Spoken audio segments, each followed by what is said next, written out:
The morning light filtered through the thin curtains of the flat above the apothecary at Hogsmeade, pale and hesitant, like it wasn't sure it was welcome. Harry lay still beneath the worn quilt, eyes open, listening. Not to any sound, there was none, but to the absence of them. No shouts, no reporters' voices outside the door, no owls tapping impatiently at the window with letters he wouldn't read.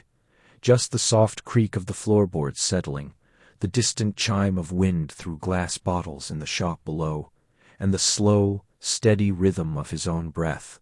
It was almost peaceful. He turned onto his side, fingers brushing the edge of the nightstand where his wand lay, precisely placed, always within reach. The war had taught him that, even in peace, his body remembered the tension, the readiness. But today he let his hand fall back to the blanket. Today he would try. He dressed slowly, simple clothes, no crest, no insignia. A gray jumper, dark trousers, boots scuffed from walking. He ran a hand through his hair, not bothering to tame it. Let them recognize him. Let them whisper. He was learning the difference between being seen and being invaded. Downstairs the apothecary was already open, the scent of dried herbs and crushed roots curling through the air like a lullaby. Madame Pince's niece ran the shop now, quiet, efficient, and blessedly indifferent to fame. She nodded as he passed, not smiling, not staring, and that was more of a kindness than any autograph could be. Outside, the village was waking. Smoke curled from chimneys. A few early shoppers moved between shops, their voices low, their steps unhurried. Harry walked without purpose, hands in his pockets, shoulders slightly hunched against the chill. He didn't go to the Three Broomsticks. He didn't go to the Shrieking Shack. He walked toward the edge of town, where the path wound into the woods and the world grew quieter. He found a bench beneath an old beech tree, its bark silver and peeling. He sat, watching the mist rise from the grass, listening to the first bird song of the day. A thrush called once, then again, as if testing the silence. Harry closed his eyes. For the first time in months, he didn't feel the weight of expectation pressing down on his chest. There was no prophecy here, no dark lord, no prophecy of saviors or sacrifices. Just the cold wood beneath him, the damp air in his lungs, the quiet. He thought of Daphne then, not with longing, not with romance, but with a quiet gratitude. Their arrangement had begun as a shield, hers for reputation, his for solitude. But in the spaces between their public appearances, in the way she never asked too much, never pressed for answers, he wasn't ready to give. She had become something unexpected, a calm in the storm. Last week they'd attended a ministry function together. He'd worn the robe she'd picked out, dark green, not black, not gold. She'd stood beside him, her hand light on his arm, her voice cool and measured when reporters approached. "Harry prefers privacy," she'd said, not unkindly, and I respect that. And just like that, the questions had softened. Afterward, in the quiet of her family's garden, she'd handed him a cup of tea without speaking.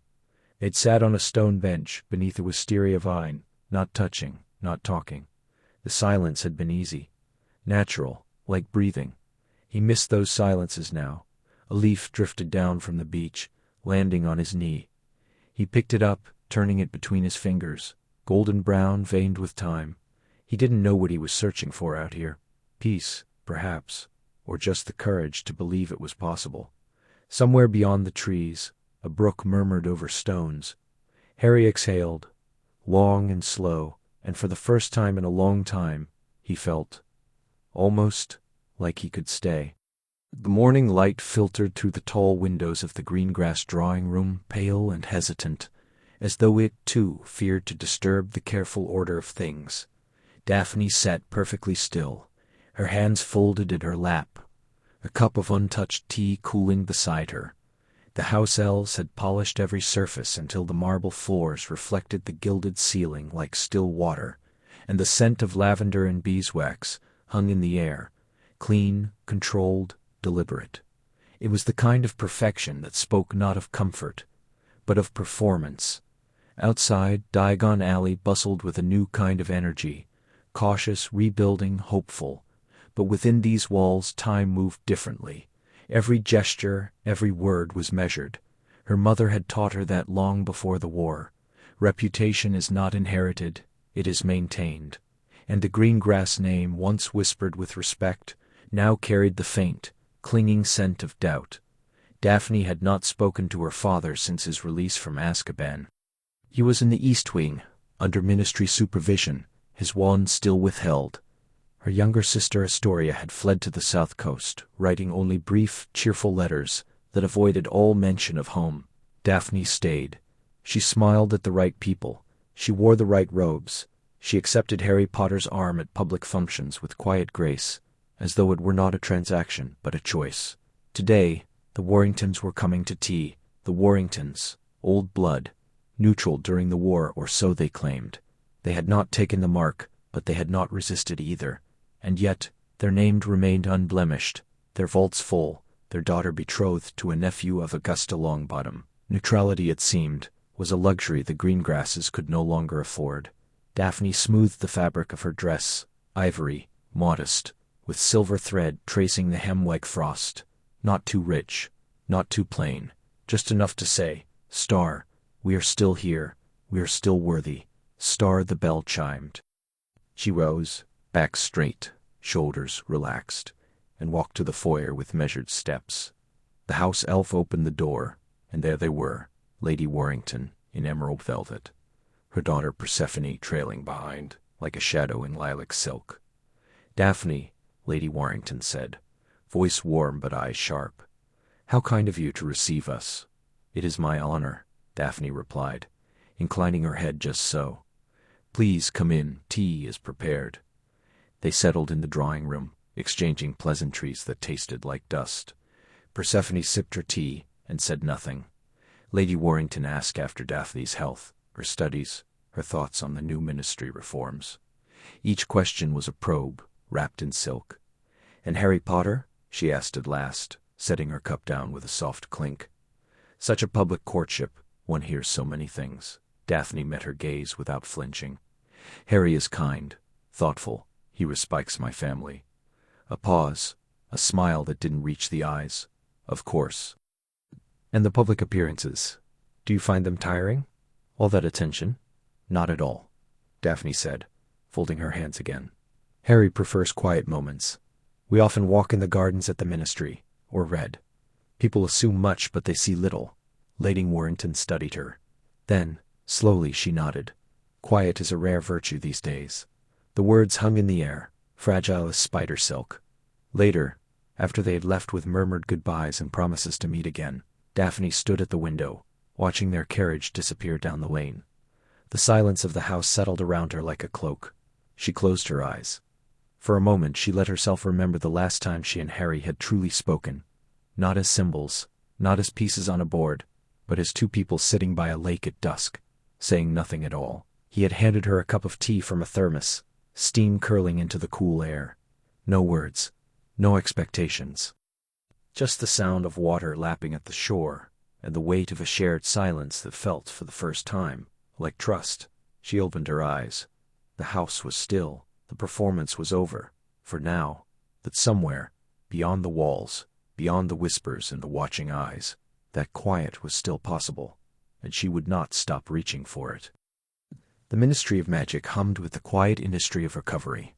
Sunlight, pale and hesitant, filtered through the high enchanted windows of the Department of Magical Law Enforcement, casting long shadows across polished stone floors.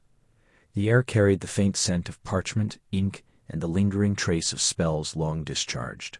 Harry walked with his head down, shoulders slightly rounded beneath the weight of his auror, the badge at his chest, catching the light in muted flashes. He wasn't late, but he wasn't eager. Just moving through the motions, another day of reports, briefings, and a polite deference that still made his skin prickle. He turned a corner and nearly collided with someone emerging from the Wizengamot Records office. A soft gasp, a quick step back. Daphne Greengrass. She wore dove-gray robes that brushed the floor, her pale blonde hair pinned simply at the nape of her neck. In her hands, a stack of scrolls bound with green ribbon. Their eyes met, hers cool, guarded, but not unkind. "Potter," she said, voice low, measured. Not startled, nearly acknowledging. "Greengrass," he replied, shifting to let her pass. "Sorry, didn't see you. No harm done," she said, adjusting the scrolls. "These corridors grow narrower every year, or perhaps we simply grow more aware of them." He almost smiled. It was the kind of thing she'd say, quietly clever, with a touch of dry observation that didn't demand a response. He remembered the first time they'd been seen together at the ministry charity luncheon, how the reporters had swarmed, how she'd stood beside him with perfect posture, her hand light on his arm, her expression serene. A performance, both of them knew, but there had been a moment afterward when they'd slipped into an empty antechamber to breathe, and she'd said, "That wasn't so terrible, was it?" And he'd answered, "No, it wasn't." And for the first time in months, he hadn't felt entirely alone. Now, in the corridor, she studied him for a breath longer than necessary. "You look tired," she observed. He rubbed the back of his neck. "Long night. Training exercise went late." "You should sleep," she said simply. Not a command, not pity, just a statement, like noting the weather. "I will," he said, though they both knew he probably wouldn't. "What about you? Wizengamot business?" She nodded. "Reviewing old family holdings. Legalities. It's tedious, but necessary." He didn't offer sympathy. He knew better. The Greengrasses had walked a careful line during the war. Neutral, some said. Cowards, others whispered. Daphne had spent the last 2 years proving that neutrality wasn't the same as guilt. Quietly, persistently, she was rebuilding, reclaiming property, restoring contracts, attending every hearing, every council meeting. No grand speeches, no protests, just presence and precision. "I heard your motion passed," he said, "about the Malfoy land dispute." She blinked, surprised. "You keep up with Wizengamot rulings?"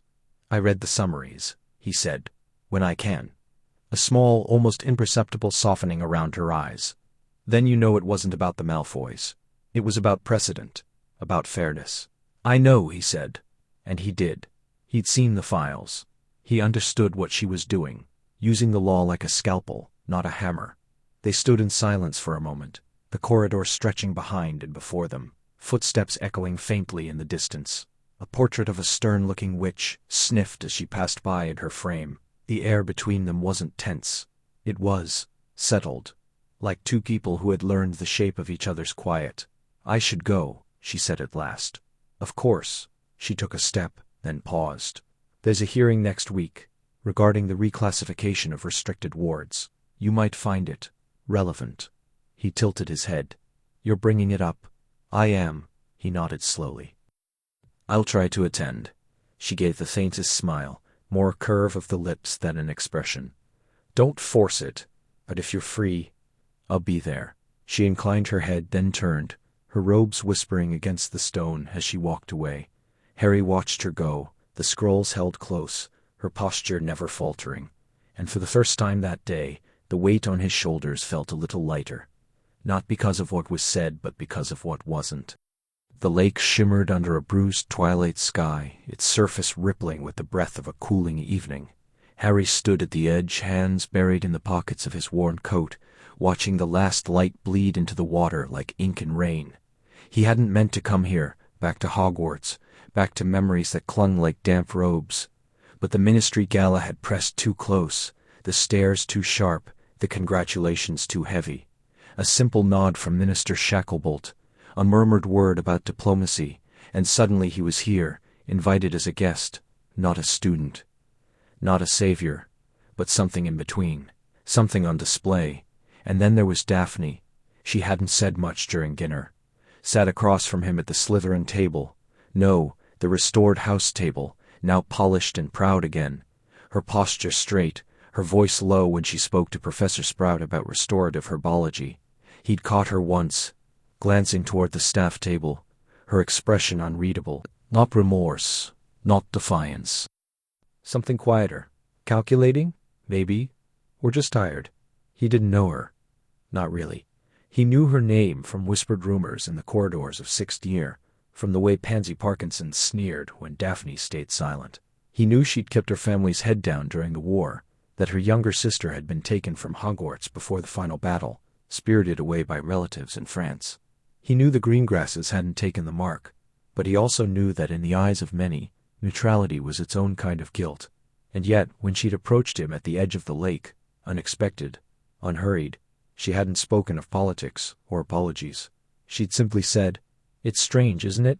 Coming back to a place that remembers you as someone you're not." He turned, surprised. "I thought you left before the battle." The wind lifted a strand of her pale hair, and for a moment she looked younger, vulnerable even. He wondered what her cage had been made of. Blood purity? Expectations? Fear? "You're not what people think," he said finally. She smiled, faintly. "Neither are you, Harry Potter." That stung, not because it was unkind, but because it was true. They were both costumes now. Him, the humble hero. Her, the reformed pureblood. A careful pairing, suggested by well-meaning advisors. A union of reconciliation, one of Shacklebolt's aides had called it, as if love could be sown like seed in tilled soil. But this quiet by the water, was not performance. Not entirely. "I don't know why I agreed to this," he admitted, voice low. "The dinners, the appearances, it feels like playing a part without knowing the script." Daphne stepped closer, not quite beside him, but near enough that their shadows merged on the ground. "You agreed because it gives you space. No one asks too much when they think you're building a life with someone else." He looked at her then, really looked. "And you? What do you get?"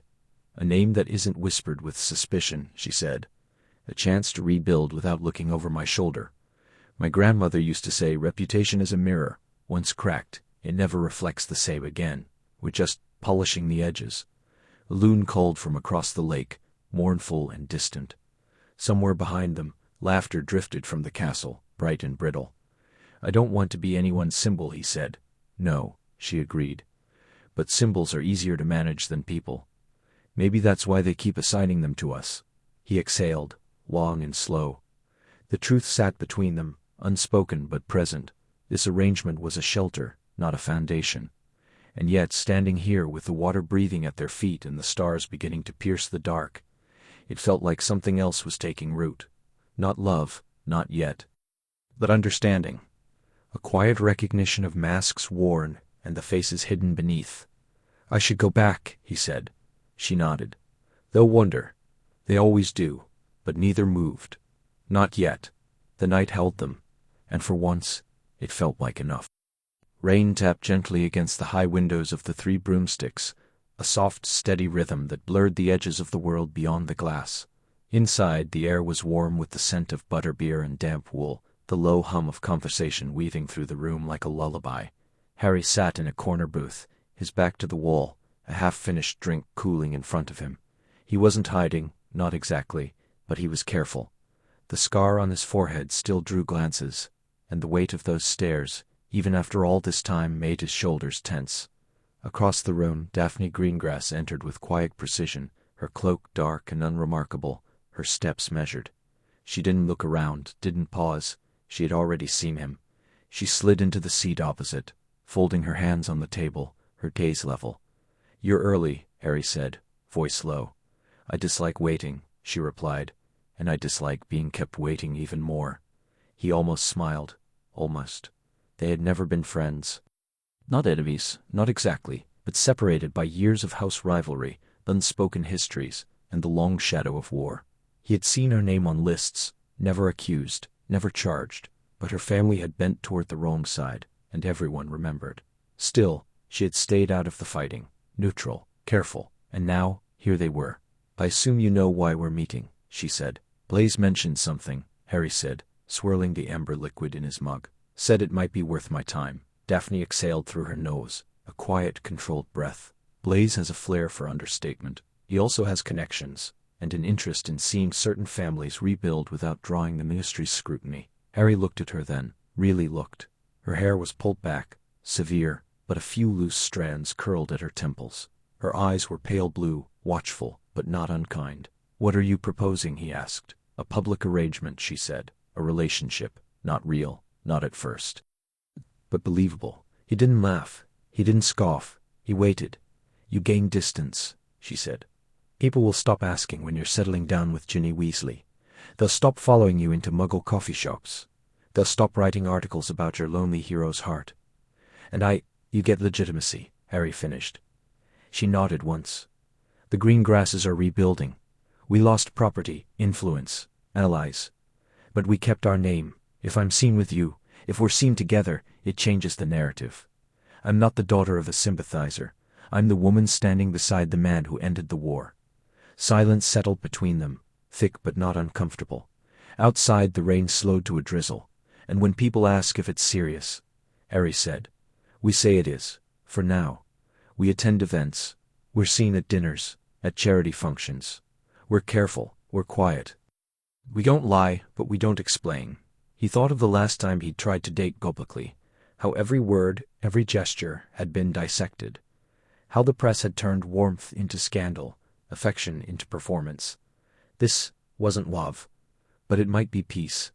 And when we don't need it anymore, he asked, we end it. With dignity, with mutual respect. No drama, no betrayal. He studied her face, the sharp line of her jaw, the faintest crease between her brows. She wasn't asking for his heart. She wasn't asking for anything he hadn't already learned to guard. She was offering a truce, a shield, a way to move through the world without being seen too closely. I don't know how to do this, he admitted. The pretending. No one does at first, she said. We'll learn together. He looked down at his hands, calloused from years of wand and war. Then he looked up. All right, he said. Let's try. Daphne didn't smile, but something in her eyes softened, just for a moment. Then we start tomorrow, she said. There's a memorial luncheon at the ministry. We'll arrive together. Harry nodded. Outside, the clouds began to break, and a sliver of pale sunlight touched the wet cobblestones beyond the door. It wasn't love. Not yet, but it was a beginning. The late afternoon sun slanted through the high windows of the Greengrass drawing room, gilding the edges of ancient tapestries and catching the dust motes that drifted like tiny stars in the still air.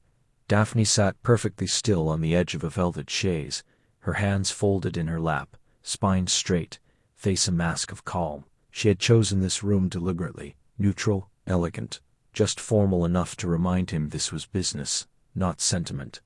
The tea had gone cold. She hadn't touched it. The door opened with a soft click, and Harry stepped in, shoulders slightly hunched as though bracing for something. He wore simple robes, dark and unadorned, and his hair was as unruly as ever, falling into his eyes. He looked tired, not the kind of tired that sleep could fix, but the deep, bone-weary kind that lingers after war. Sorry I'm late, he said, closing the door behind him.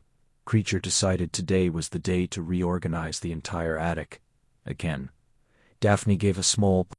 No matter, I wasn't expecting punctuality, just honesty. He glanced at her, then at the tea service and took the armchair across from her. Right, honesty, that's why we're here. She met his gaze. We both know what we want.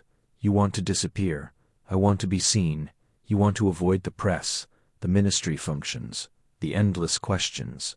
I want a husband, well, the appearance of one, so the gossips stop whispering about fallen bloodlines in empty vaults. Harry exhaled, long and slow. And you think pretending to be with me will fix that? I think the world believes you're a hero, she said simply, and heroes don't align themselves with traitors' daughters. If I'm on your arm, people will assume I'm not one. He looked away, out the window, where a single owl circled above the garden hedges. I never thought I'd be used as a character reference. You're not being used, she corrected. You're choosing this, just as I am. We're negotiating terms, not signing indentures. He turned back to her, a faint crease between his brows. So what are your terms? No public arguments, no deliberate misunderstandings. We attend at least 3 society events a month. Dinners, galas, that sort of thing. You don't have to speak much, just be there. Smile once in a while if it won't kill you. I can manage that. And when we're seen together, we refer to each other as Harry and Daphne. No titles, no distance. We're close, but not sickeningly so. Nothing forced. He nodded. And your family? My mother will expect you for tea once a fortnight. Father is abroad. He may return. I can't promise he'll approve. Harry studied her. And if he doesn't? Then I'll handle it, she said, voice quiet but firm. This is my decision, not his. A silence settled, not uncomfortable, but careful, like two people testing the weight of a floorboard before stepping forward. And your terms? She asked. He hesitated. I need space, real space. I don't want to live under the same roof unless we have to. I'll keep Grimald Place. You can have your home. I'll come when needed, and when I say I need to disappear for a few days, hiking, fishing, I don't know. No questions. Daphne considered. I won't pry, but I'd like a way to reach you. A Patronus message at least. In case something urgent arises. Public appearances. Emergencies. Fair. One more thing, she said, lowering her voice. No expectations beyond the arrangement. No false hopes. If either of us meets someone, genuinely, we walk away. Quietly, with no blame. Harry looked at her, then really looked, past the polished composure, to the faint shadows under her eyes, the way her fingers tightened slightly on her skirt. He saw the same wariness he felt, the same desire to be left alone, yet the need to be seen as something more than broken. I don't think I have anything left to give anyone, he said softly. Not like that. Neither do I, she admitted, but people won't believe that, so we give them a story, just not ours. He reached for the teacup, then set it down again, untouched. And when the story ends, she allowed herself a small, almost imperceptible smile. Then we vanish, in our own ways. Outside, the garden fountain murmured, and the light began to fade, turning the room to shades of silver and shadow. They sat in silence, two careful souls drawing a map through uncharted quiet, knowing the world would watch, but hoping, just for a little while, it wouldn't see too clearly. The air in the ministry's grand ballroom shimmered with candlelight, each flame suspended in midair like a captured star, casting soft halos over the sea of silk and polished wands. Guests murmured in clusters, their voices a low hum beneath the string quartet's gentle melody, while enchanted ivy curled along the marble columns, its silver leaves trembling at the slightest breath. Harry kept his steps measured, his hand resting lightly at the small of Daphne's back as they moved through the crowd, a practiced gesture that felt less like performance with each passing moment. She wore pale blue, a gown that reminded him of the sky just before dawn, soft, cool, and full of quiet promise. Her hair was pinned up in an elegant twist, a few loose strands brushing her neck, catching the light like spun moonlight. She smiled when people greeted them, her lips curving with practiced grace.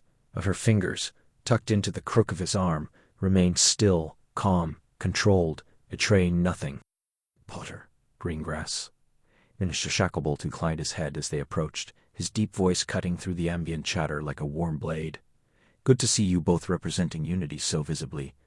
Minister, Harry said, offering a small nod. Wouldn't miss it. Daphne's voice, when she spoke, was smooth as poured cream. The ministry's efforts to rebuild bridges mean a great deal to my family. We're grateful for the opportunity to contribute.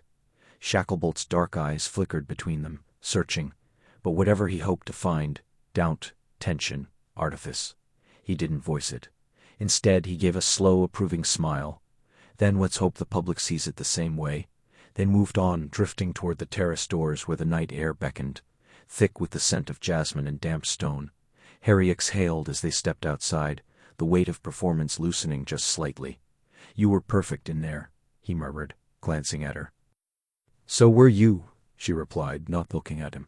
You've gotten better at the distant hero look. Less scowl, more contemplative sorrow. He snorted softly. I'll take that as a compliment. She finally turned, her eyes catching the moonlight. You should.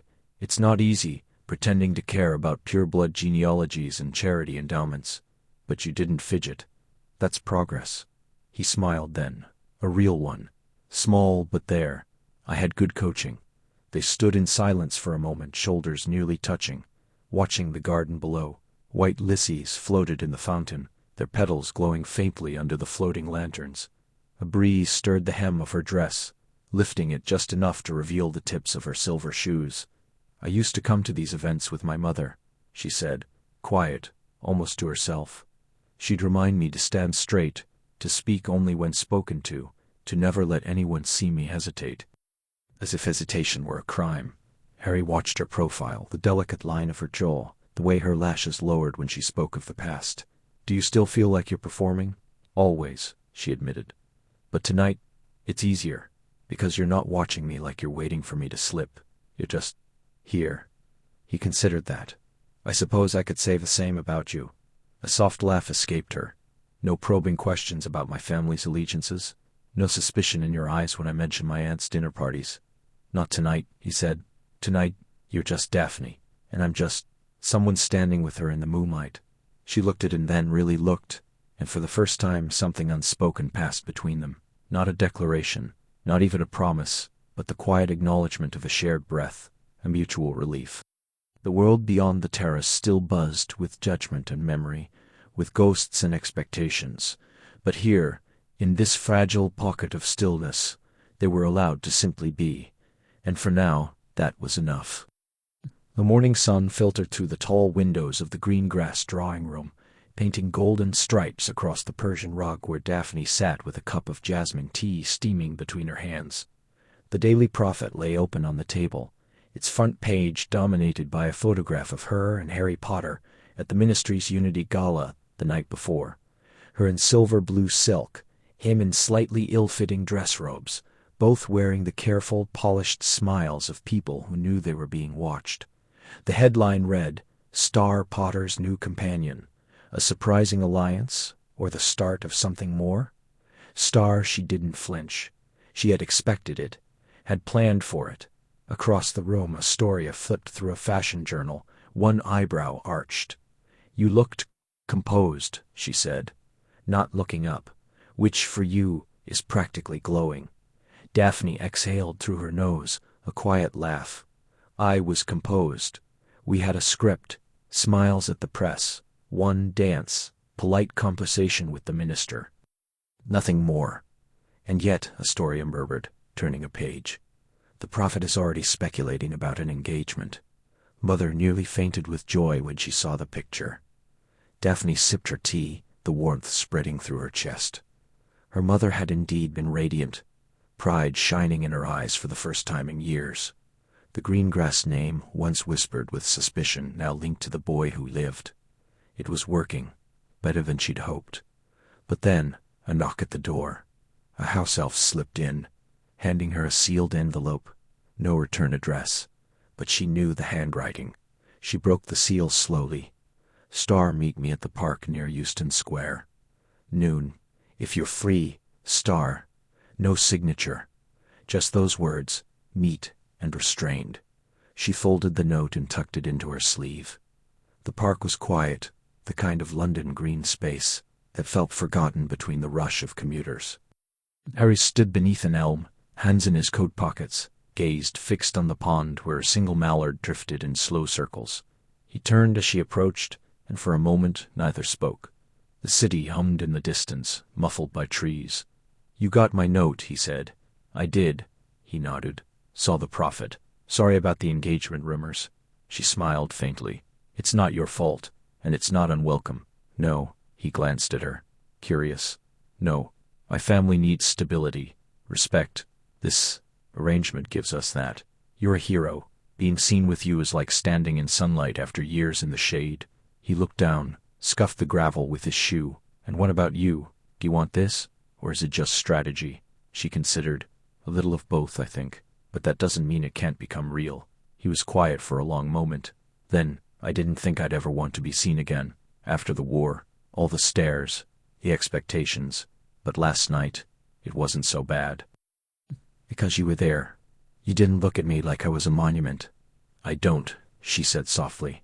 "I see a man who's tired, who wants to breathe without the world watching." He met her eyes then, and something unspoken passed between them. A recognition, fragile but true. They walked the path in silence, shoulders nearly brushing. A woman with a pram smiled at them. An old Nan feeding pigeons nodded. To the world they were a couple. To themselves they were still learning what that meant. When they reached the edge of the park, Harry stopped. "Same time next week?" Daphne tilted her head. "If you'd like, I would," he said, and for the first time his smile didn't look polished at all. The late autumn air carried the scent of damp earth and wood smoke, as Harry stepped through the wrought iron gate of the Greengrass estate garden. Leaves, gold and russet, clung stubbornly to the skeletal branches above, trembling in the breeze like whispered secrets. Daphne stood near a stone bench, wrapped in a deep green cloak that matched the ivy curling around the garden's ancient pillars. She didn't turn when he arrived, but her posture shifted, just slightly, acknowledging his presence without theatrics. "You're early," she said, voice low, almost blending with the rustle of leaves. "So are you," he replied, slipping his hands into the pockets of his coat. The ministry gala wasn't for another 2 hours, but they'd agreed to meet here first, to rehearse, to prepare, to ensure their smiles looked effortless under candlelight and scrutiny. She turned then, her pale eyes meeting his. There was no sharpness in them tonight, no guarded defiance, just quiet observation. "I find it easier to pretend when I've had time to settle into the role," she said. "Like warming up before a performance." He almost smiled. "I've never thought of it that way." To him it had always felt like armor, something heavy you wore to keep the world at bay. "You've been doing it longer than I have," she noted, stepping closer. "But you're still terrible at it when you're not trying." He raised an eyebrow. "That's not the compliment I expected." "It's not meant to be," she said, a faint curve touching her lips. "It's an observation. You fidget when you're bored. You look at the floor when someone thanks you, and you always leave through the back door, and you always stand by the windows," he countered, "like you're waiting to escape." Her expression softened, just for a moment. "Maybe I am." A silence settled between them, not uncomfortable, but measured, like two musicians tuning their instruments before a duet. The distant chime of a clock tower echoed from the edge of the estate, marking the hour. "Do you ever miss it?" she asked suddenly. "The quiet, before everyone knew your name." "Every day," he said, without hesitation. "But I don't know how to go back." "Neither do I," she admitted. "But I'm learning how to build something new, even if it's built on lies." "It doesn't have to be," he said quietly. She looked at him then, really looked, her gaze searching, cautious. "You don't believe that?" "Not entirely." "No," he conceded. "But maybe the lie can become something real, given enough time." She exhaled, her breath a pale mist in the cooling air. "That's a dangerous hope, Potter. Hope has a way of getting people hurt. So does giving up," he said. They stood in silence again, the weight of their histories pressing in from all sides, his etched in lightning and loss, hers in silence and survival. The wind stirred the hem of her cloak, and for a moment he saw not the poised pure-blood heiress, but a woman tired of pretending. "You don't have to do this, you know," he said, "with me. You could choose someone else, someone easier." "And trade mystery for predictability?" she asked, a touch of dry humor returning. "Where's the fun in that? Besides, you don't ask questions, not the ones that matter, and I appreciate that." He nodded. "I know what it's like to be tired of being seen only for what people think you are." "Exactly," she said, her voice barely above a whisper. The garden seemed to hold its breath. A single leaf spiraled down, landing at her feet. Somewhere beyond the hedges, a fountain murmured, its rhythm steady, unbothered by the weight of legacies, with a quiet ache of two people learning how to be honest without words. "We should go," she said at last. "They'll be waiting." He offered his arm. She hesitated, just a breath, then took it, her fingers cool against his sleeve. Together, they walked toward the house, not as lovers, not yet, but as allies in a performance that was beginning, slowly, to feel less like a lie. Rain tapped a slow rhythm against the window panes of the Greengrass townhouse, a soft percussion that filled the spaces between their silence. Harry sat in the armchair by the hearth, one leg drawn up, fingers loosely curled around a cooling cup of tea. He hadn't drunk much of it. Across from him, Daphne turned the pages of a book, without really reading them, her eyes lingering too long on the same line. The firelight caught the gold in her hair, turning it the color of old parchment, and for the first time since they'd begun this arrangement, the quiet between them didn't feel rehearsed. It had started earlier that evening, something small, a misplaced word. They'd been at a ministry function, another of those interminable gatherings where everyone smiled just a little too wide and spoke just a little too softly around Harry. Daphne had guided him through the crowd with practiced ease, her hand light on his arm, her voice cool and composed as she deflected questions about the war, about Voldemort, about him. Later, when they stood near the terrace doors pretending to admire the garden, a junior Auror Ernest, wide-eyed, had approached and said, "It must be such a relief, Mr. Potter, to finally have peace." Harry had stiffened. Relief wasn't the word. Relief implied closure. What he felt was more like exhaustion, a bone-deep weariness that no one seemed to notice. Or if they did, no one dared name. He'd opened his mouth, but before he could answer, Daphne had stepped in, not with a deflection, but with something quieter. "Peace isn't always comfortable," she'd said, her voice low, almost gentle. "It takes time to learn how to live inside it." The Auror had blinked, then nodded, and moved on. But Harry had looked at her then, really looked, and seen not the polished pureblood heiress, not the woman playing a role, but someone who understood the weight of silence. Now, in the hush of the townhouse, that moment lingered. "You didn't have to say that," he said at last, his voice rough from disuse. Daphne closed the book, setting it aside. "I know, I could have just smiled, changed the subject. That's what we're supposed to do." She tilted her head slightly, studying him. "And what if I didn't want to?" He exhaled, long and slow. "It makes it harder. When you're real, isn't that what you wanted?" she asked. "Not just someone who plays the part, but someone who sees you." "I didn't know I was asking for that," he admitted. A small smile touched her lips. Fleeting, "Neither did I." Outside, the rain softened to a mist. The fire crackled, sending up a spiral of ash that curled toward the chimney. Harry set his tea down, untouched, and leaned forward, elbows on his knees. "Sometimes I think people expect me to be fixed, like surviving was the hard part, and now I should just be fine. But it's not like that." "No," she said simply. "It wouldn't be." He glanced up. "You never asked me about it, the battle." Him. "I know what happened," she said, "and I know you didn't choose to live it twice." He looked away, throat tight. "My aunt's house, it's still standing. I went back last summer. Nothing's changed. The door still sticks. The cat flap's still there. It's like time forgot to move." Daphne didn't offer pity, didn't tell him it would be okay. She just listened, her presence steady, like an anchor in the drift of memory. "I used to think if I survived I'd feel something. Triumph, peace. But mostly I just feel tired, and guilty, for being alive when others aren't," she finished. He nodded. "I think about my mother sometimes," she said, her voice barely above a whisper. "She used to wear lavender perfume. I can still smell it if I close my eyes, but I can't remember her voice. Not really, and that terrifies me." Harry looked at her, surprised by the rawness in her words. "I'm sorry." She shook her head. "Don't be. I've never told anyone that." They sat in silence again, but it was different now, warmer, lighter, as if something brittle between them had finally cracked open, letting in a breath of truth. After a while, Daphne reached for her tea, and Harry picked up his cup again, not because he wanted it, but because the gesture felt human, ordinary, real, and for the first time in a long time that was enough. The fire in the Greengrass sitting room burned low, casting long, gentle shadows across the stone floor.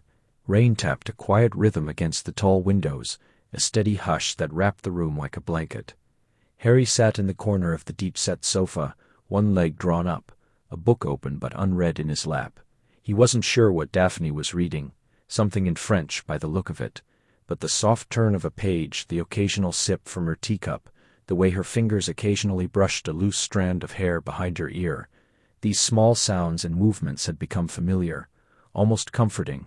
He hadn't expected comfort here. When they'd first agreed to this arrangement, public outings, shared meals, carefully worded statements to the prophet, he'd thought it would be a series of performances, each gesture measured, each smile rehearsed. But this was different. This was silence that didn't press, but settled. This was the absence of expectation. Daphne shifted slightly, tucking her feet beneath her. The firelight caught the silver thread woven through her dark green robe, making it shimmer like water over stone. She glanced up, catching his gaze, and for a moment neither looked away. "You're not reading," she said, her voice low, almost amused. Harry looked down at the book, Star the History of Herbology in Northern Climates, Star, and closed it slowly. "No," he admitted. I was listening. She raised an eyebrow, but there was no sharpness in it. To the rain, to you. A pause. Then, the faintest curve touched her lips. I wasn't saying anything. I know, that's what I meant. She studied him for a long moment, then set her book aside. It's strange, isn't it? How silence can be louder than words. He nodded. At the Burrow, silence meant something was wrong. Someone was upset. You had to fix it. Here, he hesitated. Here it feels like space. Daphne looked into the fire. My mother used to say silence was the only honest thing left after the war. Everyone else is still performing. Grief, guilt, heroism. But when no one's watching, you're just yourself. Harry exhaled, slow and deep. I haven't been myself in a long time. She didn't offer pity, didn't reach for his hand. But she didn't look away either. After a while she stood and crossed to the sideboard, returning with a second cup of tea. She handed it to him without a word. The warmth seeped into his palms, the scent of chamomile and honey rising in the quiet air. "Do you ever miss it?" she asked, settling back into her chair. "The noise, the attention." "No," he said, then paused. "Sometimes I miss being seen, not as star, but as someone real, someone who can be quiet and not be questioned." "I think I understand that," she said softly. "We're both ghosts in our own ways, aren't we? Haunting the lives we're supposed to have." He looked at her then, not the poised pureblood heiress, not the girl from Slytherin who'd never spoken to him in school, but the woman who woke early to tend the garden, who read poetry in languages he didn't know, who never asked him to explain himself. Outside, the rain softened to a mist. The fire crackled, sending a shower of sparks up the chimney, and for the first time in years Harry felt something unclench inside his chest. He didn't know what this was, this quiet companionship, this ease between them, but he knew he didn't want it to end. He took a slow sip of tea, and when he set the cup down, his fingers brushed hers. Neither pulled away. Rain tapped gently against the window pane of the Greengrass family drawing room, a soft, rhythmic patter that filled the space like a lullaby. Harry sat in an armchair near the hearth, his boots propped on the low table, toes pointed toward the fire's warm glow. He hadn't meant to stay so long. He'd only stopped by to return a book, A History of the Wiltshire Ward's Star, that Daphne had lent him weeks ago. A dry text on ancient protective enchantments that he'd actually found himself reading in full during sleepless nights. But Daphne had invited him to stay for tea, her voice quiet, unassuming, and something in the way she said it, the lack of expectation, the absence of demand, had made it impossible to refuse. Now she sat across from him, a book open in her lap, though she wasn't reading. Her fingers traced the edge of the page absently, her gaze fixed on the flames. She wore a deep green robe that matched her eyes, her hair loosely pinned, a few strands escaping to frame her face. The room smelled of old parchment beeswax, and the faintest hint of lavender from the sachets tucked into the furniture. Harry exhaled long and slow, feeling the tension in his shoulders loosen for the first time in days. There had been another memorial service that morning, this one for a Ravenclaw prefect who had died shielding younger students during the battle. The crowd had parted for him, silent, expectant. Cameras had flashed. People had reached out to touch his sleeve, his shoulder, as if proximity to him might absolve them of something. He hadn't wanted to be there. But he had gone. He always went. And now, here, in this quiet house on the edge of the Wiltshire moors, with only the sound of rain and the occasional crackle of the fire, he could finally breathe. "You don't have to talk," Daphne said, not looking up. "I know what those days do to you." He glanced at her, surprised. "Not many people did. I keep thinking, if I'd been faster," he began, then stopped. The words felt heavy, clumsy. He hadn't meant to say them at all. She turned a page, still not looking at him. "You weren't supposed to carry the weight of everyone's survival, Harry. No one was." Her voice was calm, certain, not pitying, not pushing, just true. He studied her profile, the straight line of her nose, the slight furrow between her brows as she focused on the fire. He'd once thought her cold back in their school days, aloof, untouchable, but now he saw the quiet strength in her stillness, the way she held space without filling it. "I don't know how you do it," he said after a while. How you stand being around people who remember everything your family was. She closed her book gently, setting it aside. I don't try to forget it. I just choose what to carry forward. He nodded, feeling something shift inside him, something small but real. Outside, the rain softened to a whisper. The fire dimmed, glowing embers pulsing like a slow heartbeat. Daphne rose and stirred the coals with a brass poker, then added another log.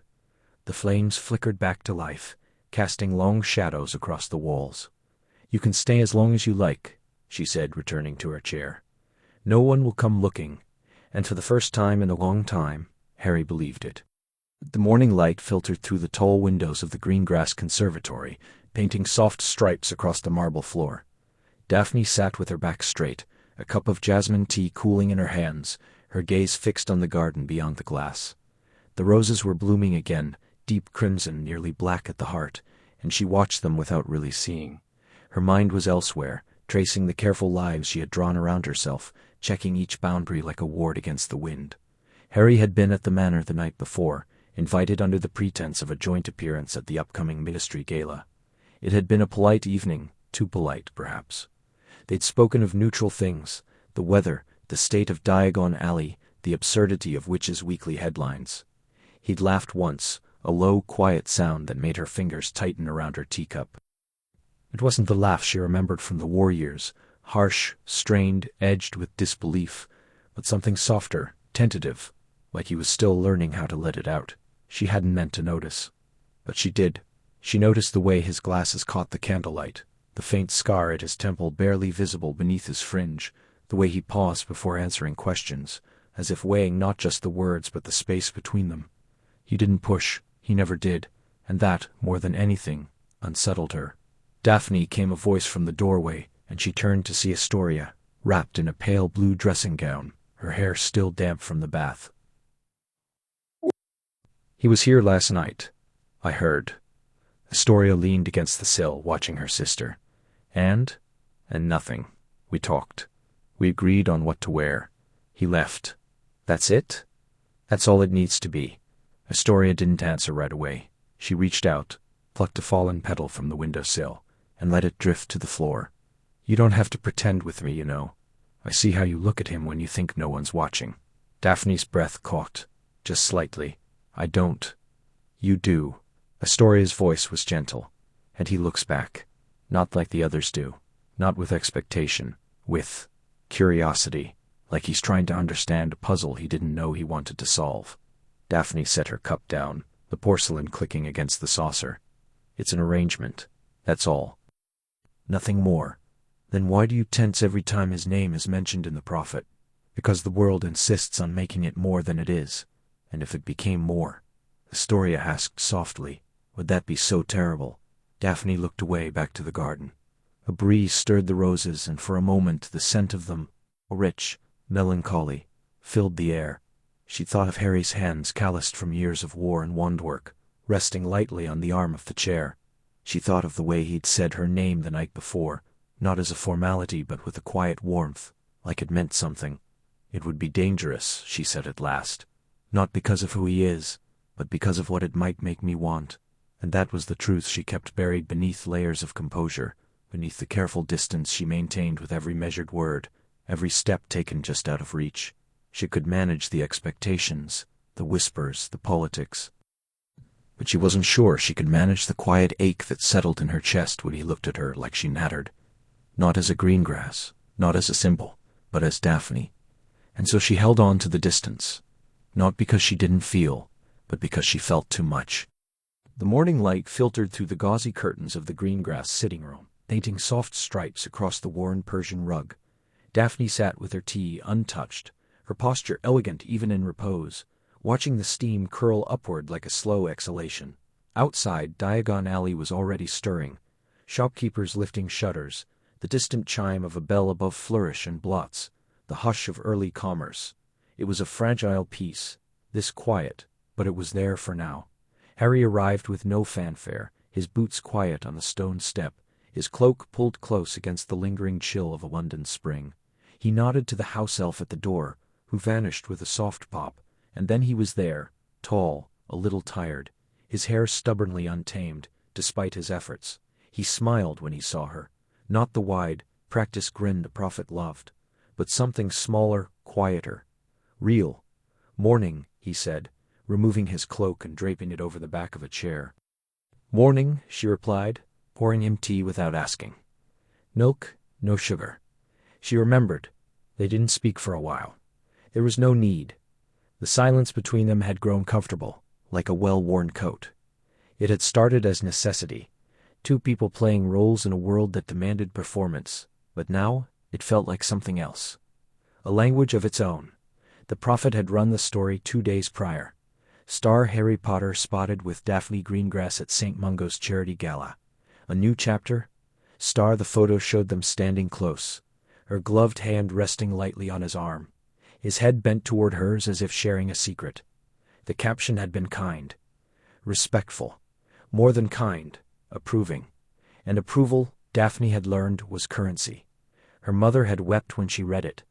Not from joy, not exactly, but from relief.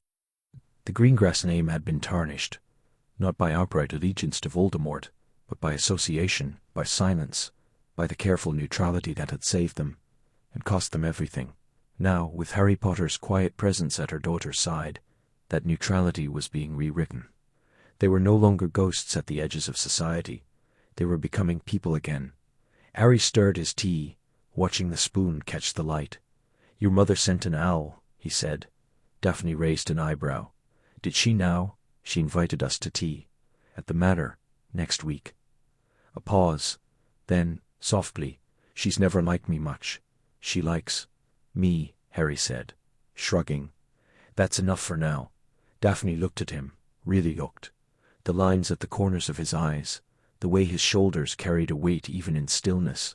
He had given her this, not because he owed her anything, but because he understood what it meant to be watched, judged, defined by the past. He had given her cover, and in return, she had given him space, room to breathe without the press of expectation. They walked to the leaky cauldron later that afternoon, not holding hands, but close enough that their sleeves brushed with each step. People turned.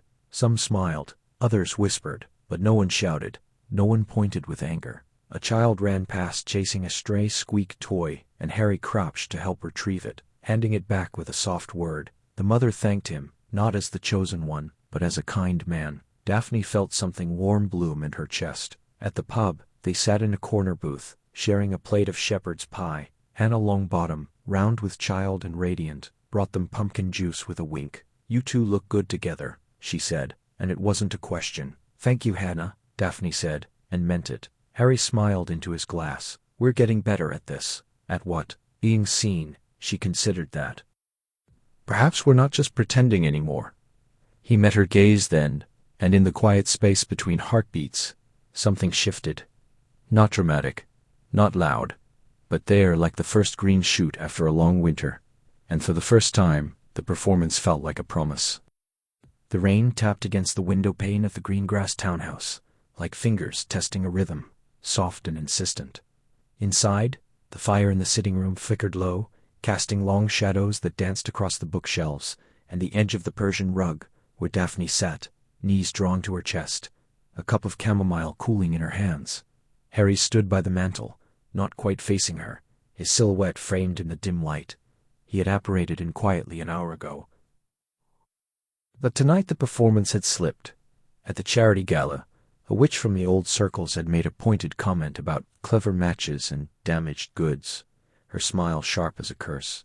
Daphne had lifed light and airy, but Harry had seen the flicker in her eyes, the same one he'd seen in the mirror after too many nights of restless silence. He moved to sit across from her, not on the sofa but on the hearth's edge, close enough that the warmth touched them both. She didn't matter, he said. No, Daphne agreed, but the others do, the ones who watch, who decide what's real.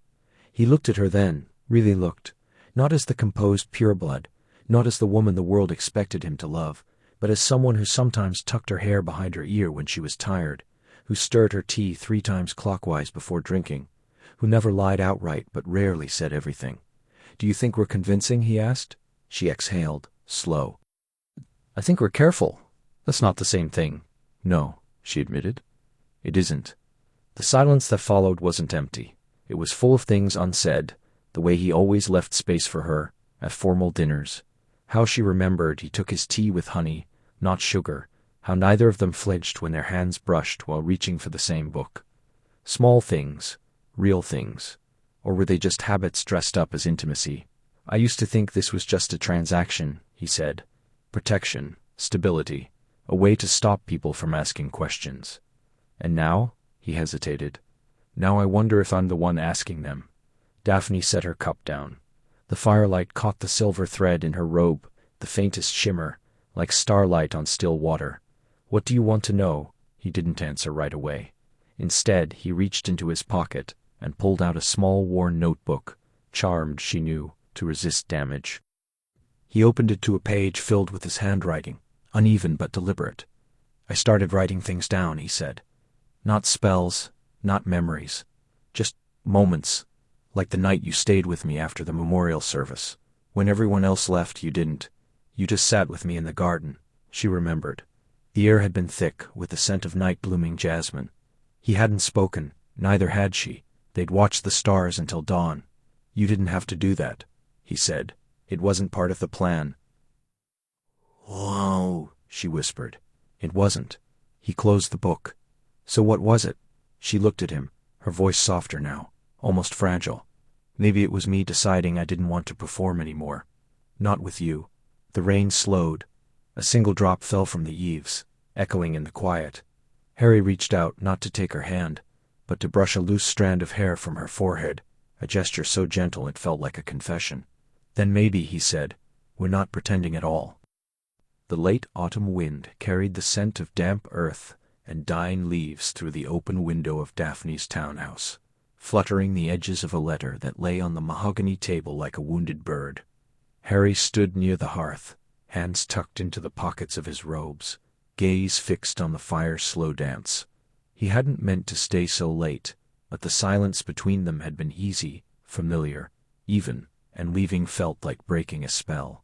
Daphne hadn't spoken since she'd read the letter. She sat perfectly still in her armchair, the parchment now folded again, her fingers tracing the Greengrass seal with quiet precision. The candlelight caught the silver in her hair, the faintest glint at her temples, though she was barely 22. It made her look older, regal, in the way pure-blood women were expected to be. My mother wants to host a dinner, she said at last, voice low, measured. For the renewal of alliances. Her words, not mine. Harry exhaled slowly. And we're expected to attend. Of course. A pause. As a couple, he turned to face her. Not surprised, not angry, just weary. You know what that means. The questions, the stares, the way they'll dissect every glance, every touch, as if we're pieces on a board. Daphne lifted her eyes to his. We've played the part well enough so far. That's just it, isn't it? It's a part. He stepped closer, not touching her, but close enough to feel the warmth of her presence. And your family doesn't want a performance. They want a future. She looked away. They want stability. After everything, the war, the trials, the way our name was, tarnished. Mother sees this, us, as a chance to rebuild. You're Harry Potter, the boy who lived, the man who brought down Voldemort. To them, you're not just a symbol, you're salvation. And you, he asked softly, what do you want? She didn't answer right away. Outside, a lone owl called, its cry muffled by the thick glass. The fire crackled. I want to be left alone, she said finally. But that's not an option, is it? Not for people like us. He sat across from her, the weight of her words settling between them like dust. He'd spent years running from expectations, from the Wizarding World's adoration, from the ministry's offers, from the constant pull of being someone he wasn't sure he still was. With Daphne, he found a kind of peace, not passion, not fireworks, but something quieter, a shared understanding, a mutual retreat from the noise. But now the noise was creeping back in. They'll expect an engagement, he said. Soon, eventually, she agreed. Mother mentioned grandchildren. He let out a breath that was almost a laugh. We haven't even been on a real date. No, she said, a ghost of a smile touching her lips. But we've survived ministry galas. Nosy reporters, and your godson's tantrums at tea. I'd say that counts for something." He smiled back just a little. "This dinner, it's not just about appearances anymore, is it? It's about proving something. To them, to everyone. To me too," she admitted, her voice barely above a whisper. "I don't know what I'm doing, Harry. I thought I did, this arrangement, the distance, the careful lines we've drawn. But sometimes I look at you and I wonder if I've miscalculated. If I've let something real slip in without meaning to." He reached across the space between them, not taking her hand but letting his fingers rest near hers on the arm of the chair. "Maybe that's not the worst thing." She looked at his hand, then up at his face, her gray eyes searching. "And if they push, if they demand more than we've agreed to, then we decide together," he said. "Not for them, not for the name. For us." The fire dimmed slightly, casting long shadows across the floor. Somewhere in the house a clock ticked slow and steady like a heartbeat in the dark. Daphne closed her eyes for a moment, then nodded. "Then we'll go to the dinner. We'll smile, we'll charm, we'll play the part, but we'll remember who we are when the lights go out." Harry leaned back, watching the flames. "And who are we?" She opened her eyes. "People who found each other in the quiet. And maybe that's enough." For now it was.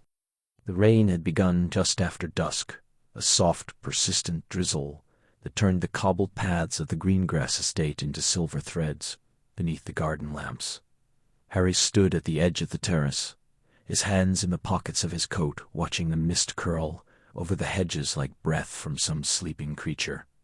He hadn't meant to stay so late, but Daphne had asked him to, quietly, without looking up from her book, and he'd found himself unable to refuse. Now the warmth of the fire inside felt distant, as though he were already halfway out the door. "You don't have to leave just because it's raining," she said from behind him, her voice low, measured. He turned slightly, just enough to see her silhouette framed in the French doors. "I should. It's late. It's not." She stepped forward, barefoot on the stone, a pale blue dressing gown draped over her shoulders. "And you're not fooling anyone, Harry, not me." He exhaled, long and slow. "I'm not trying to fool you." "Then what are you doing?" She didn't raise her voice, she never did. That was the thing about Daphne. Her calm could be more unnerving than shouting. "You've been pulling away all week. A word here, a nod there. Like you're afraid of saying too much." "I've been busy," he said, though even to his own ears it sounded hollow. "You've been avoiding." He turned fully now, the wind catching the edge of his coat. "Maybe I just need space, Daphne. Is that so hard to understand?" Her eyes flickered, not with anger, but something quieter, more dangerous. "Hurt. Space from what? From me? From this?" She gestured faintly between them. "Because if this is just an arrangement to you, if it's all still just a performance, then say it. But don't pretend you're doing it for noble reasons. That's not fair. Isn't it?" She took a step closer.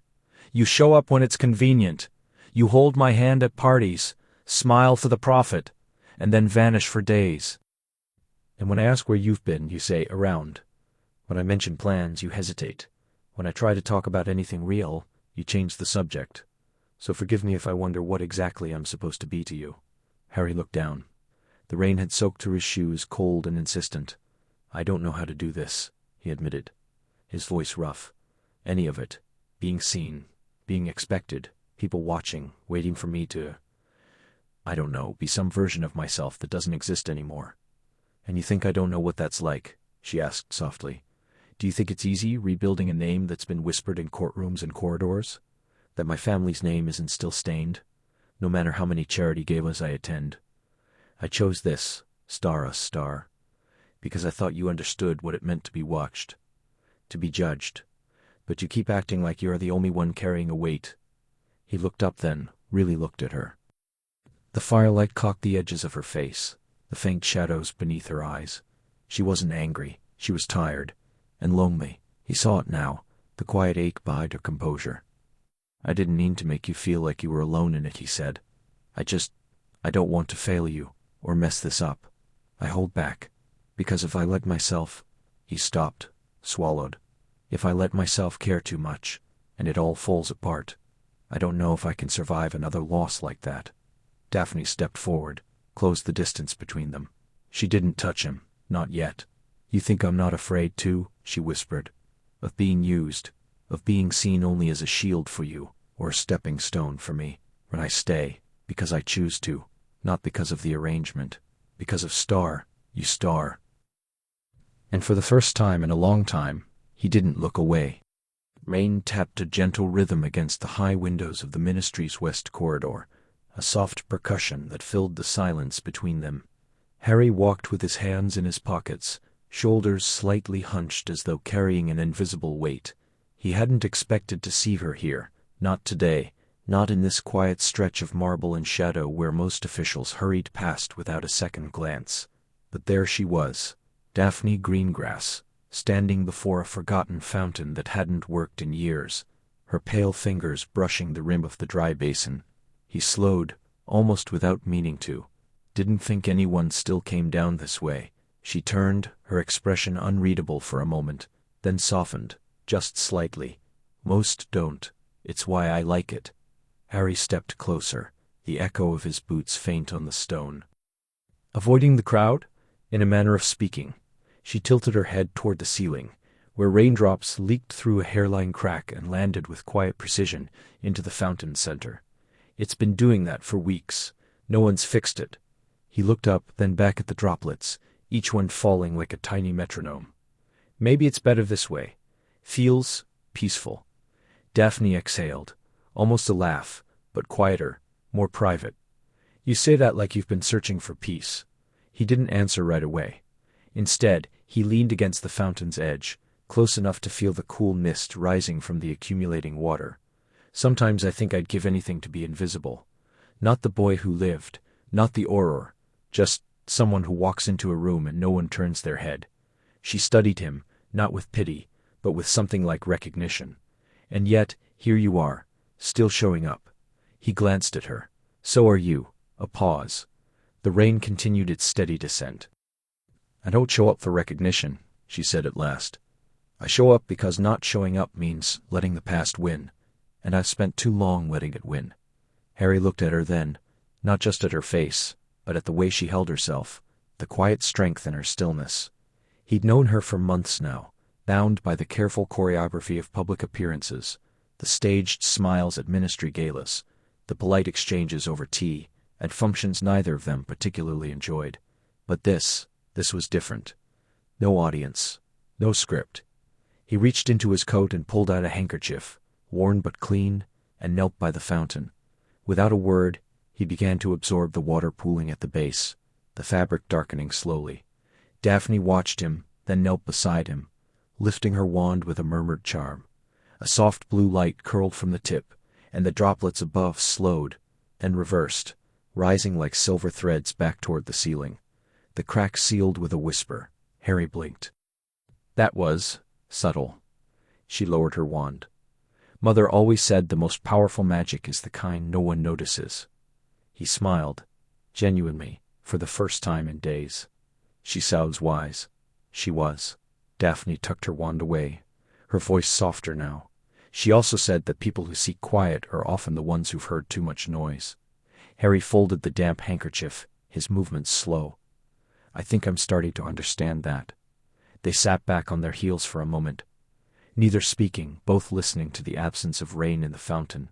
The corridor remained empty, the world beyond the windows dimming into twilight. Then, without planning, without thinking, Harry reached out and covered her hand with his.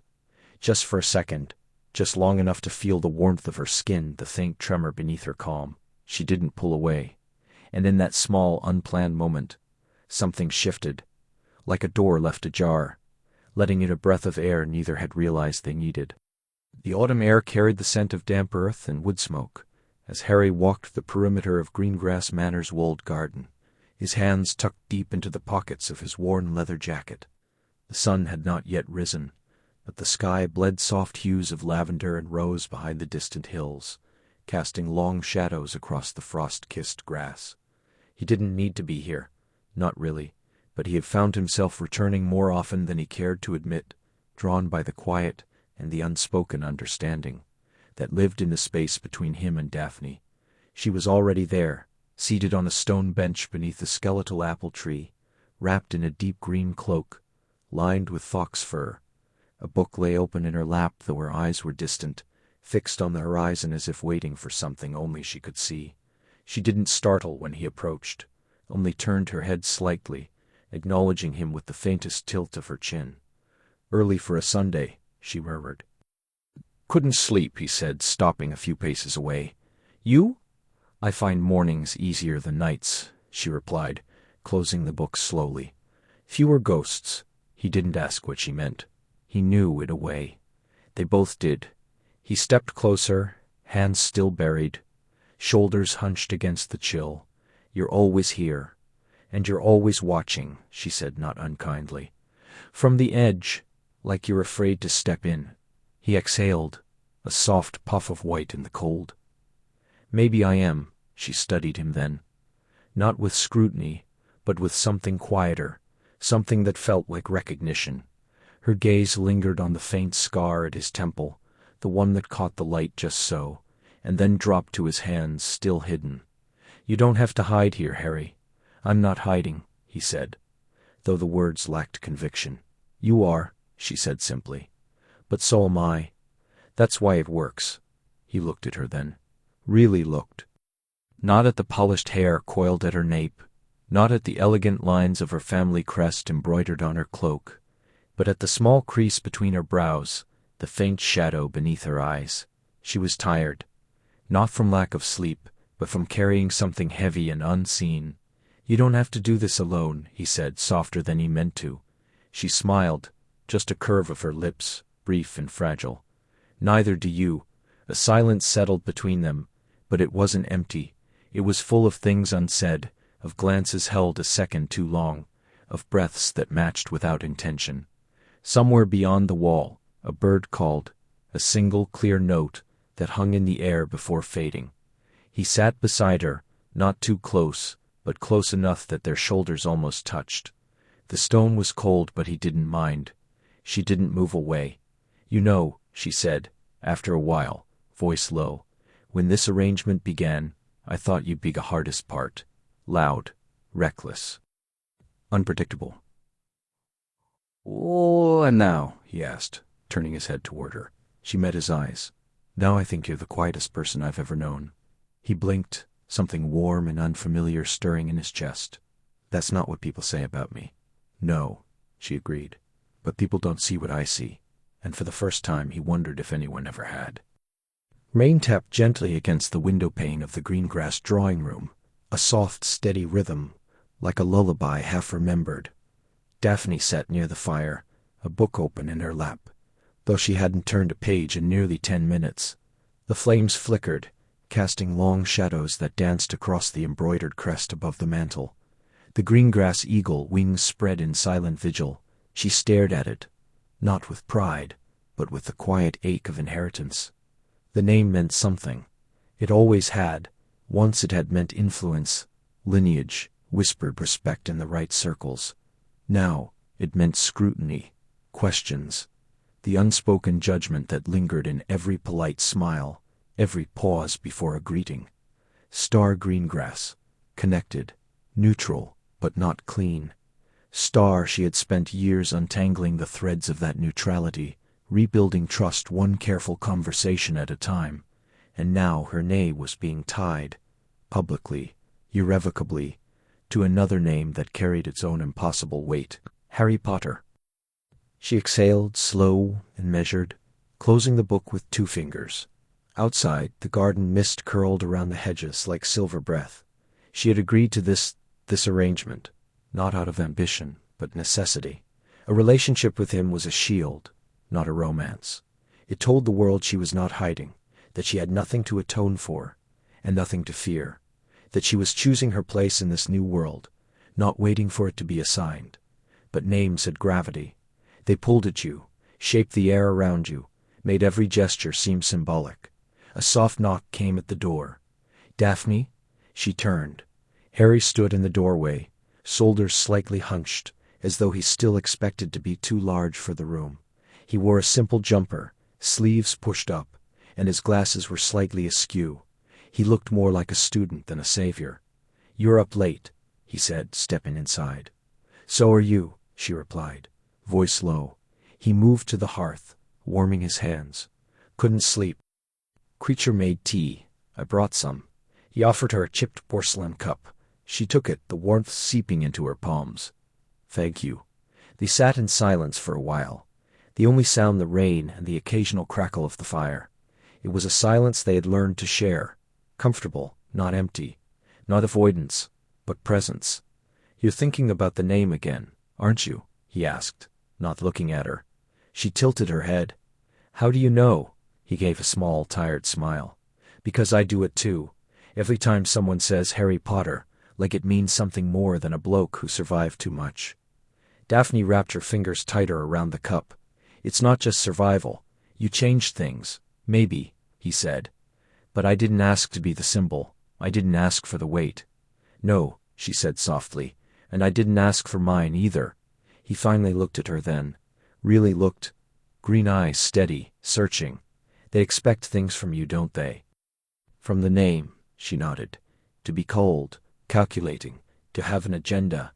Even now, people wonder what I'm gaining by being with you." "And you?" he asked. "What do you think you're gaining?" She held his gaze. "Peace, space to breathe, the chance to be just Daphne, not a daughter of pure-blood politics, not a name in a ledger of allegiances." Harry leaned back, staring into the fire. "I used to think if I could just disappear, everything would be easier. No expectations, no ghosts, and now," he hesitated, "now I think, maybe it's not about disappearing. Maybe it's about choosing who sees you. Who knows the real thing behind the name?" Daphne looked down at her tea, the surface still, reflecting the firelight. "Do you think we'll ever just be us?" "I don't know," he said. "But I think we're getting closer." Outside, the rain softened to a whisper. The fire dimmed. And for a moment the weight of their names, the legacy, the expectation, the history, felt a little lighter, carried not alone, but together. Rain tapped gently against the window pane of the Greengrass townhouse, a soft, steady rhythm that filled the silence between them. Harry sat in the armchair by the hearth, one leg drawn up, his fingers absently tracing the rim of a cooling teacup.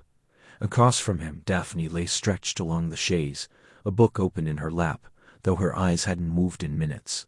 The firelight caught the gold in her hair, turning it molten at the edges, and painted shadows beneath her lashes as she watched him, just for a moment, before looking away. It had been like this for weeks now. Not planned, not discussed. Just this, shared evenings, quiet meals, the occasional walk through Diagon Alley where they held hands because the prophet expected it, but didn't let go even when the cameras were gone. He hadn't realized how much he'd come to rely on the stillness she offered. Not the kind that felt heavy, like the silence after a battle, but something softer. Something that didn't demand anything from him. "You're thinking too loudly," she said, her voice low, barely above the murmur of the rain. Harry exhaled, a small laugh catching in his throat. "Sorry." "You're not sorry." She turned a page, though he knew she hadn't read the last one. "You're wondering if this is strange, that we spend so much time together and say so little." He looked at her then, really looked. The sharp lines of her face had softened over the months, not in shape but in expression. There was less calculation now, less distance. "Maybe," he admitted, "but it doesn't feel wrong." "No," she said quietly. "It doesn't." A log shifted in the fireplace, sending up a flurry of embers that spiraled toward the flue, like tiny stars. Outside, a gust of wind sent the trees swaying, their branches scratching faintly against the glass. Daphne closed her book and set it aside. "Do you remember our first public appearance together? At that charity dinner for St. Mungo's?" he grimaced. "How could I forget? You wore that green dress that made everyone think you were making a statement about Slytherin pride." Star was star," she said, arching an eyebrow. "But mostly, I wore it because it was the only one that fit after my mother's endless scheming about optimal presentation. You spilled wine on it." "I was nervous," he said, rubbing the back of his neck. "Didn't know what I was supposed to say, how I was supposed to stand. Felt like everyone was watching." We star was star being watched, she reminded him. But you didn't say much then either. Just nodded, smiled when appropriate. Held my chair up like a proper gentleman. I thought you hated it. I did, he said. But I didn't hate star you star. She turned her head toward the fire, but not before he saw the faintest curve of her lips. That's the first time you've said that out loud, she murmured. What? That you didn't hate me. He frowned. Didn't I? I thought I'd made that clear. You've been kind, she said. Patient. You've played the part beautifully, but you've never said it. Not like that. Harry set his cup down and leaned forward, elbows on his knees. I didn't know it needed saying. Most people would assume, she said. But we didn't start this for love. We started it for survival. Yours from the spotlight. Mine from the wreckage. I know, he said softly. But it's not like that anymore. At least, not for me. The rain slowed to a hush. The fire crackled. Daphne didn't move, but her breath caught, just slightly, before she let it out in a long, quiet sigh. I spent years learning how to wear a mask, she said. How to say the right thing, stand the right way, smile at the right moment. This, us, was supposed to be another performance, a necessary one. And now, she looked at him, really looked, and for the first time, there was no calculation in her gaze, just honesty, raw and unguarded. Now, she said, I don't know where the act ends and I begin, and I'm not sure I want to. Harry held her gaze, feeling something settle deep in his chest, warm, quiet, certain. Then maybe, he said, it's not an act at all. She reached for his hand then, fingers slipping between his, cool at first, then warming. Maybe it's almost real, she whispered. He squeezed gently. Almost, he agreed. And in the quiet that followed, with the fire dimming and the storm passing, it felt more real than anything he'd known in years. The morning light filtered through the thin curtains of the Greengrass townhouse, painting soft stripes across the worn rug in the sitting room. Daphne stood by the window, her fingers tracing the edge of the sill, the wood cool beneath her touch. Outside, London stirred, carriages rattled over cobblestones, witches in long coats hurried past, with enchanted baskets floating behind them, and the distant hum of a Muggle radio drifted through an open window across the street. She exhaled slowly, watching her breath fog the glass for just a moment before fading. Behind her, the tea had gone cold. 2 cups, untouched, one for her, one for him. He arrived late, later than expected, and when he did, it wasn't with his usual quiet knock, but with the sharp creak of the front door, followed by the low murmur of her mother's voice in the hall. Daphne didn't turn. She already knew the tension in his step before he entered the room. Sorry, Harry said, shrugging off his cloak. Ron wouldn't let it go. She turned then, folding her hands in front of her. Let what go? He ran a hand through his already messy hair, eyes tired. The prophet. Again. This time it's about us. How we haven't been seen together in 10 days. 10, Daphne. As if we're keeping some kind of schedule. She gave a small, humorless smile. And are we? Are we what? Keeping a schedule. He looked at her then, really looked. Past the polished composure, the carefully arranged hair, the cool gray eyes that always seemed to be measuring something. He saw the faint shadow beneath them, the way her shoulders held just a little too much tension. No, he said quietly. We're not. A silence settled, not uncomfortable, but full, like the air before rain, the kind that hums with things unsaid. They want a performance, she said at last. Not a relationship. I know, and yet you're here, late. Is your best friend ye convincing that this, she gestured between them, is real? Harry sighed, stepping closer. Ron doesn't understand why I'd choose this. Why I'd choose arrangement. Because it's safer, she said softly. For both of us. For you, maybe, but me, I'm not sure I'm doing this for safety anymore. She stilled. He didn't look at her when he said it. Instead, he picked up one of the teacups, turning it in his hands. I used to think this was just a cover, something to keep the press off my back, give me space to breathe. But now when I don't see you for a few days, it feels like I've forgotten how to breathe. Daphne's breath caught, just slightly. I don't need to perform for them, he said, voice low, and I do need to see you. Not because people expect it, but because I do. She didn't move, didn't speak. The clock on the mantel ticked once, twice. Then, slowly, she reached for the other teacup, poured fresh tea from the pot, handed it to him. He took it. Their fingers brushed. Outside, the city continued on, oblivious, relentless. Inside, the world had narrowed to the warmth of the cup, the quiet between heartbeats, the unsteady ground beneath their feet. And for the first time, neither of them reached for solid footing. Rain tapped against the high windows of the Greengrass townhouse, a steady rhythm like fingers drumming on glass. Daphne stood by the sill, her reflection faint in the dark pane, a ghost overlaid on the slick streets of London below. She didn't turn when the flue flared green behind her, didn't startle at the soft crunch of soot settling on the hearth. She knew his step, the quiet, measured tread of someone who'd spent years learning how to move without being noticed. "You're late," she said, voice low, not unkind. "Ministry delays," Harry replied, brushing ash from his cloak. "Papers. Always papers." She turned then, just enough to see him shrug off the heavy wool, hang it with care on the brass hook beside the door. He looked tired, more than usual. Shadows pooled beneath his eyes, and his hair, still stubbornly untamed, fell across his forehead like a careless afterthought. He didn't meet her gaze right away. Instead, he studied the fire, as if it held answers he hadn't found in the day's endless meetings. Daphne said nothing. She moved to the sideboard, poured 2 fingers of amber whiskey into crystal glasses. She handed one to him without asking. He took it with a small nod, fingers brushing hers, brief, accidental, warm. They sat in silence, the kind that had become familiar, almost comfortable, the kind that, once, had been a strategy, a way to avoid saying the wrong thing in front of reporters, at ministry galas, during those stiff luncheons with her grandmother, who watched them like a hawk assessing prey. But now, silence felt different. It wasn't empty.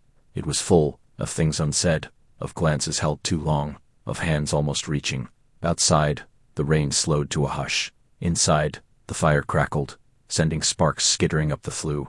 "She asked about children today," Daphne said finally, staring into her glass. Harry stiffened. "Who? My grandmother. At tea." She said the family name needs securing, that it's been long enough, that people are beginning to wonder. He exhaled, slow and careful, like he was releasing something fragile. "And what did you say?" "I said it wasn't something we discussed." A pause. Then, softer. "Is it?" He looked at her then, really looked. Not the practiced glance for public appearances, not the polite nod across a crowded room. This was deeper, searching. "I don't know," he admitted. I never let myself think that far ahead." "Neither did I," she said. "But now I do. Sometimes," the admission hung between them, delicate as a soap bubble, one breath too sharp and it would burst. Harry set his glass down, untouched. "I used to think peace meant being left alone. No expectations, no eyes on me, just quiet. And now," he smiled, just slightly, "now I think quiet isn't the absence of noise. It's the presence of someone who doesn't need you to explain yourself." Daphne looked away, her throat tight. She focused on the pattern of the rug, the intricate weave of silver and gray threads, like frost on stone. She wanted to say something true, something reckless. That she noticed the way he always left the last biscuit for her. That she kept the scarf he'd forgotten last winter, folded in her drawer, because it still smelled faintly of rain and broom wax.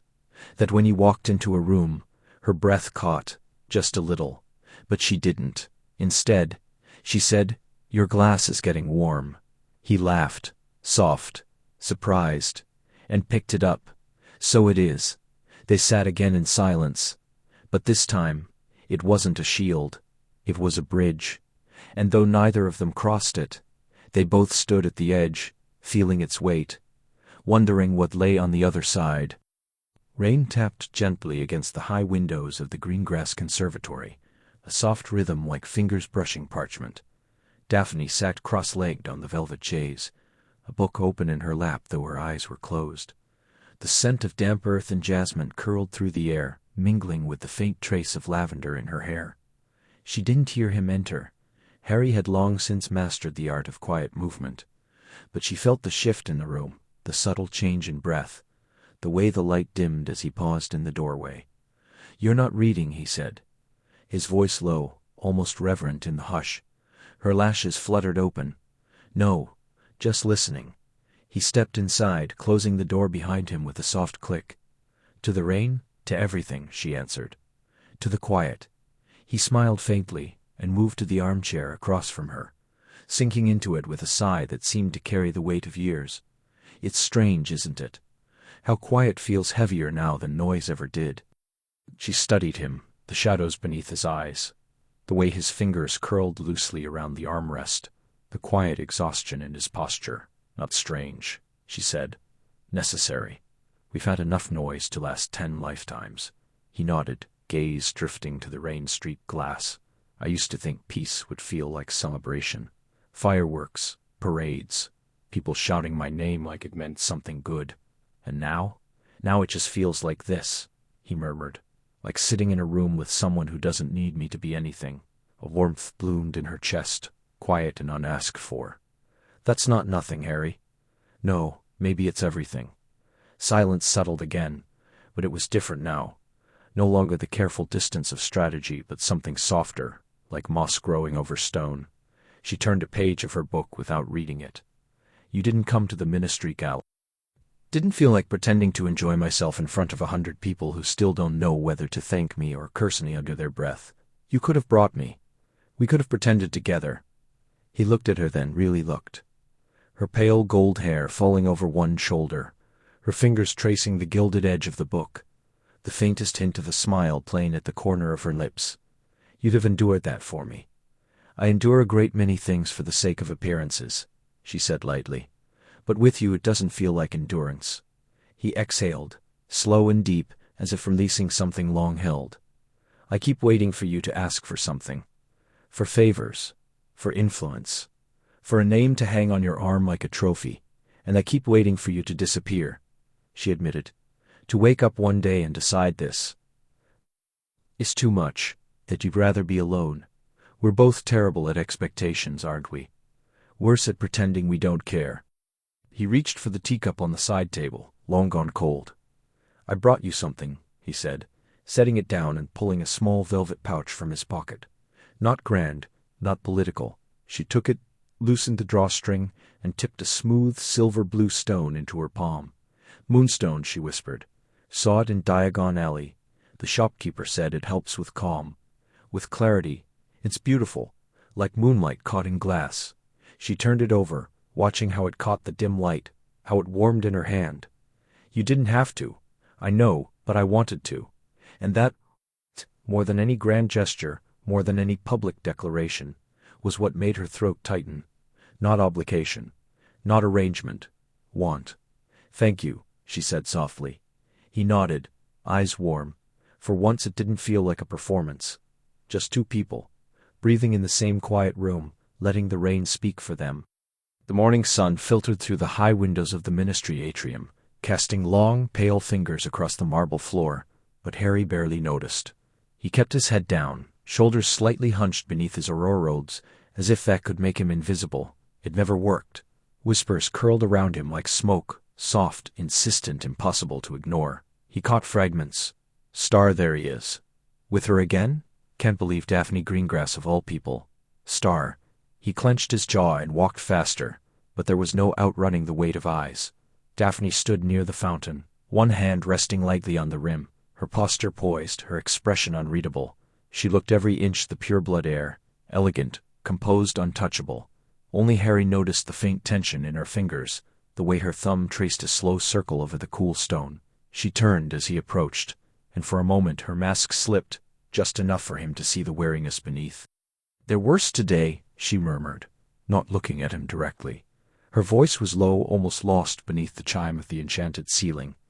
"Who?" Harry asked, though he already knew. "Everyone."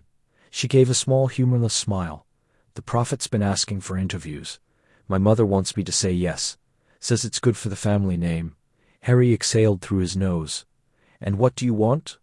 Her gaze flickered to his, then away. "Right now? A quiet cup of tea, somewhere no one knows my name." He almost laughed. "Join the club."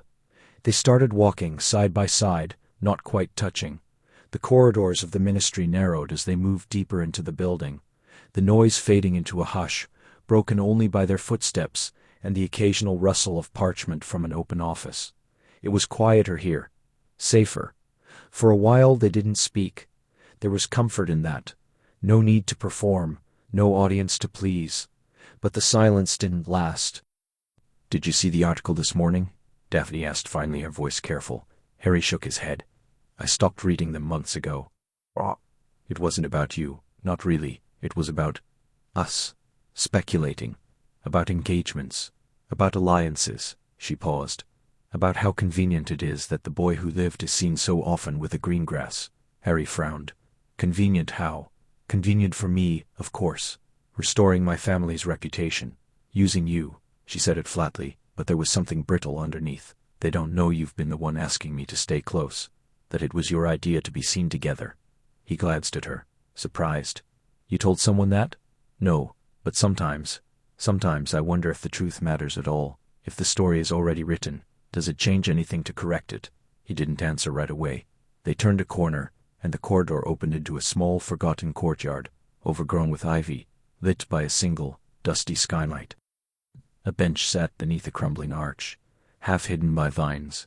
It was one of the ministry's forgotten places, the kind of spot where secrets could breathe. They sat. Harry leaned forward, elbows on his knees. "I didn't mean for this to get so heavy." "I know," Daphne said softly, "but it is, and we're in it now." He looked at her then, really looked. The way the light caught the gold in her hair, the faint smudge beneath her eyes from too many late nights. The way she held herself, like she was bracing for impact. He realized with a quiet jolt that she was just as tired as he was. "I don't want to lose this," he said, surprising himself. Not the quiet, not the not having to explain. Daphne was still. Then slowly, she reached over and placed her hand over his. Just for a moment, a fleeting warmth. "Then we don't," she said.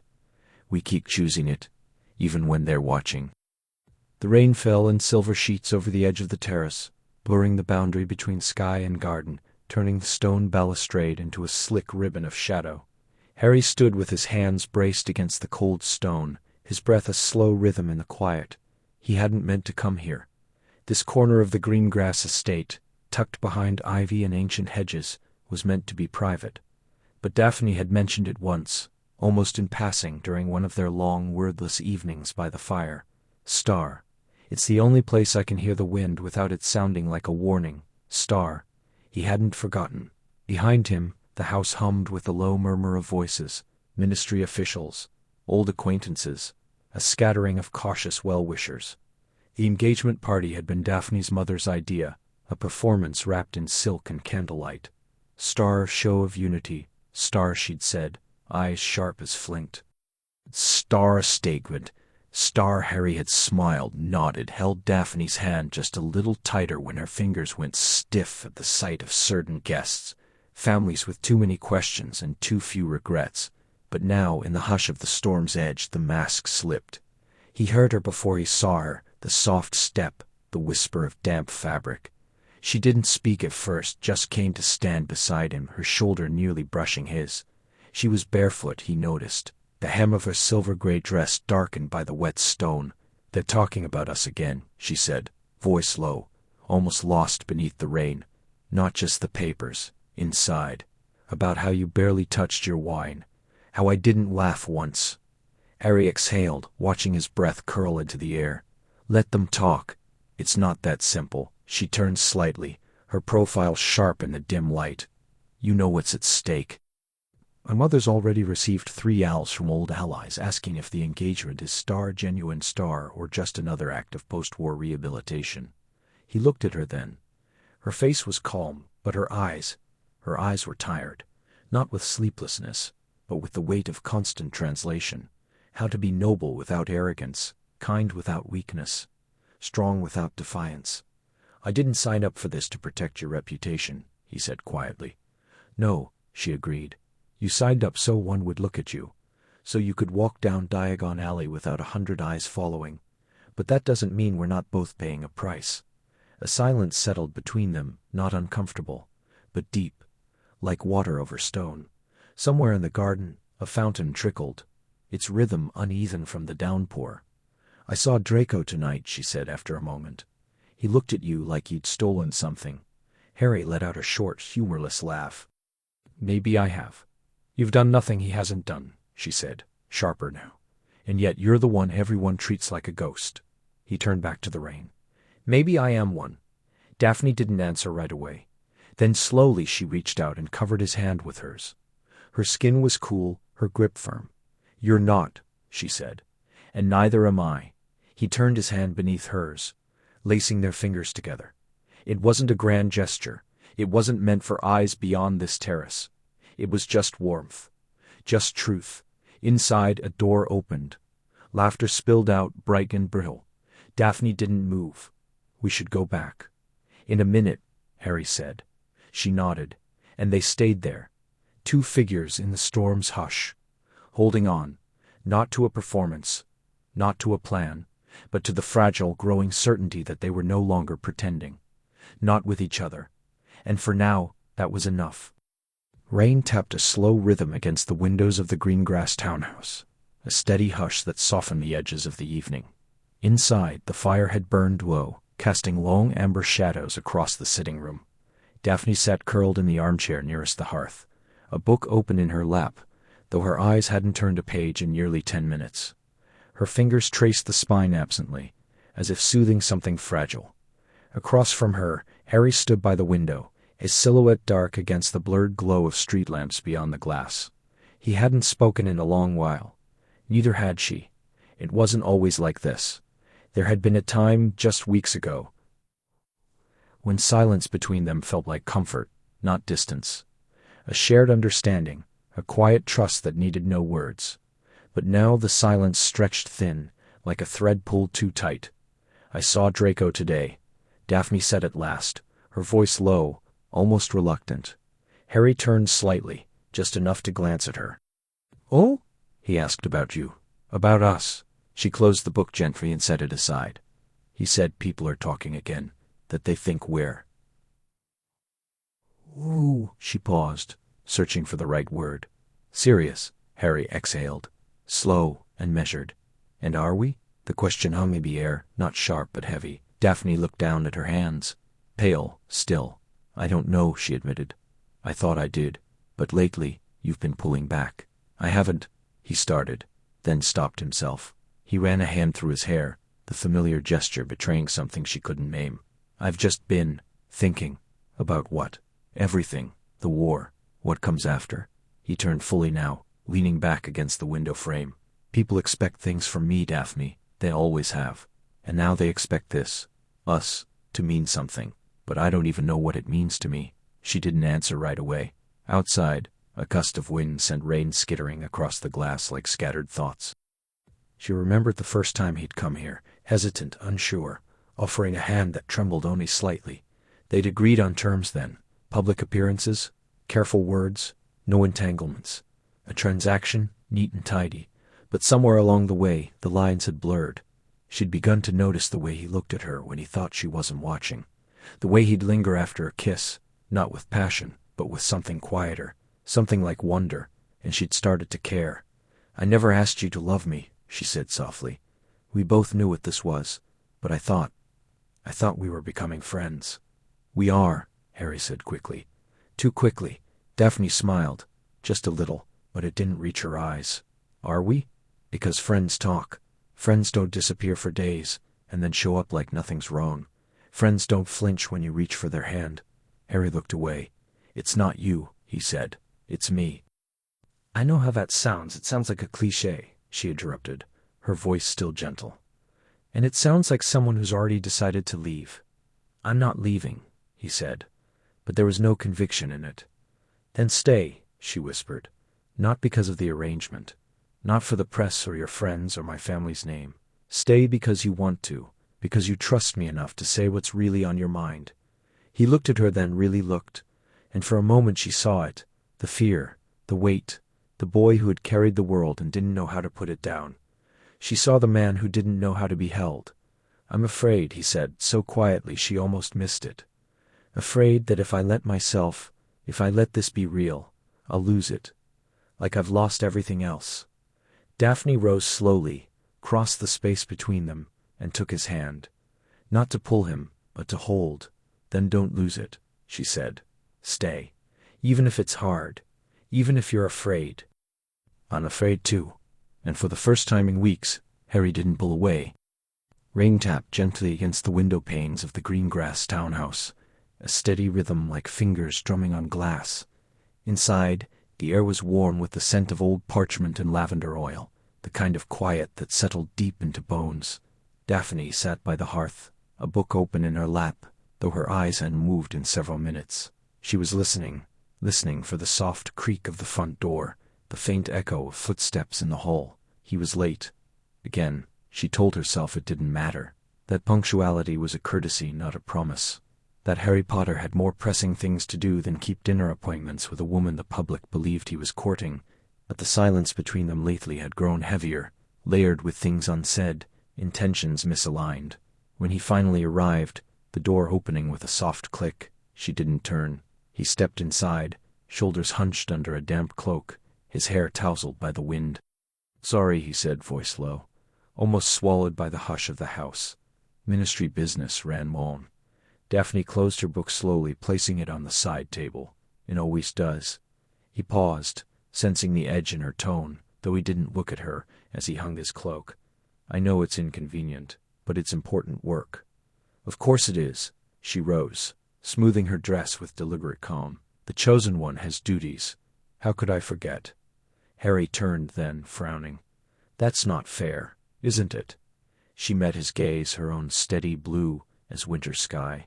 You've been avoiding me, Harry, not just tonight. For weeks. You cancel plans.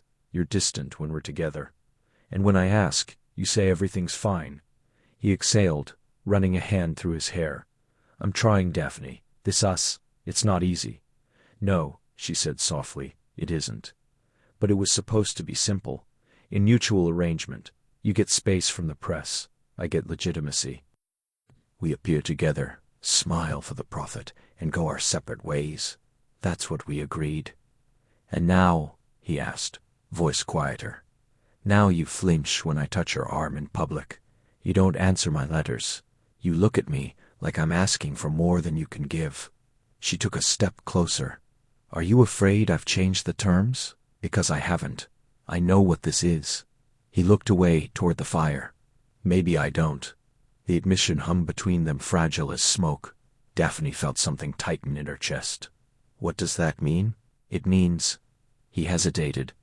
I don't know what I thought this would be, but it's not just strategy anymore. Not for me, and I don't know how to manage that. She didn't speak at first. The fire crackled. Rain whispered against the glass. You think I don't feel it too? She said at last. The quiet when we sit together. The way you listen when I talk about restoring the gardens at Greengrass Manor. The way you remembered my favorite tea without me telling you. She swallowed. I know this wasn't supposed to mean anything, but it does. To me. Harry looked at her then, really looked, and she saw the conflict in his eyes, the weight of expectation, the fear of vulnerability, the ghost of a war that had stolen too much. I don't want to hurt you, he said. You already are, she whispered. By pretending this doesn't matter. By pulling away every time it starts to feel real. He stepped forward, closing the distance. Not touching, but close enough that she could feel the warmth of him. I'm scared, he admitted. Not of you, of what happens if I let myself want this. If I let myself want you. And then lose it. Daphne reached up, her fingers brushing his cheek. You won't lose me unless you walk away. He closed his eyes, leaning into her touch, and for a moment, the silence between them wasn't heavy. It was soft, full of possibility. The first frost of winter dusted the edges of the rose garden at Greengrass Manor, silvering the thorns and turning the dormant blooms into brittle sculptures. Daphne stood just beyond the stone archway, her breath curling in soft clouds as she watched Harry trace the edge of a frozen fountain with his fingertips. He hadn't used magic, just stood there, still as the statues that lined the path, as if waiting for the ice to tell him something. She'd invited him here under the pretense of discussing holiday plans, a necessary performance for the society pages, but neither of them had spoken in nearly 10 minutes. The silence wasn't awkward. It had become, over the past few months, a kind of language all its own. "You don't have to do this, you know," she said at last, her voice low, barely louder than the wind sifting through the hedges. The ministry dinner. The prophet's already written the headline. Star the hero and Harris toast the new year. You could apparate to the Hebrides and no one would blame you. Harry turned, his glasses catching the pale morning light. "I don't mind," he said, though his voice held the weight of someone who did. "People expect it. Your mother expects it. My mother expects a performance," Daphne corrected, stepping closer. "Not your suffering." He gave a small, tired smile. "It's not suffering. Just strange. Like wearing someone else's skin," she understood. She wore that skin every day, the poised pure-blood daughter, the dutiful niece, the girl who smiled when Aunt Mafalda made pointed remarks about bloodlines at Sunday tea. But Harry wore his more visibly. The world watched his face like a weather vane, searching for signs of joy, of healing, of forgiveness. And now, with her on his arm, they read into every gesture, every brush of fingers, every shared glance, as if their quiet alliance were a manifesto. "It's not just the public," he said after a pause. "Ron keeps asking if I'm happy. Hermione watches me like she's waiting for me to break. And Ginny—" He stopped, jaw tightening. "Ginny asked if I was doing this to punish her." Daphne's chest tightened. "And are you?" "No," he said quietly. "I'm not. But I don't know how to explain that it's not about her, that it's about breathing, about not being star-seen star all the time." She looked down at her hands, gloved in soft doe leather. "I thought this arrangement would be transactional. A few public outings, a few strategic smiles, and in return my family regains its footing without another scandal. But it's not that simple, is it?" Harry shook his head. "Nothing ever is." They walked slowly down the path, shoulders nearly touching. A robin landed on the fountain, chirping once before flitting away. Daphne thought of the letters she'd received, the ones not meant for her eyes, intercepted by her mother's charms. Offers of marriage from old allies, warnings from distant cousins, even a coldly worded note from a former Death Eater sympathizer, suggesting she remember her place. The Greengrass name was fragile, and she was its current keeper, and Harry carried the weight of a generation's hope. He'd saved them, and now they wanted him to be whole, to be normal star, but normalcy was a performance too, and neither of them knew how to lit it without masks. "I saw your grandmother's portrait yesterday," Harry said suddenly. "In the East Hall. She looked approving." Daphne let out a breath that was almost a laugh. "Grandmother Adara approved of poisons and political marriages. If she's happy, we should be worried." He chuckled, and the sound eased something in her chest. For a moment, the cold didn't bite so sharply, but then he grew quiet again.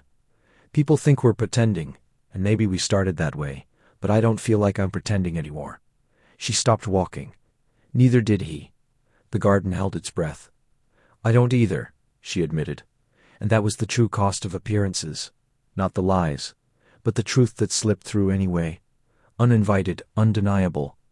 They had built a wall to keep the world out, only to find they'd built a home inside it. The rain fell in soft sheets over the gardens of Greengrass Manor, blurring the edges of the hedges into smudges of green and gray. Daphne stood beneath the stone portico, her arms wrapped loosely around herself, watching the droplets gather and race down the glass panes of the conservatory. It had been 3 days since she'd last seen Harry, 3 days since their last quiet supper at a tucked-away inn near Ottery St. Catchpole, where they'd spoken little, but the silence had still felt full, like a held breath before a song. Now, the silence had changed. It sat between them like cold ash.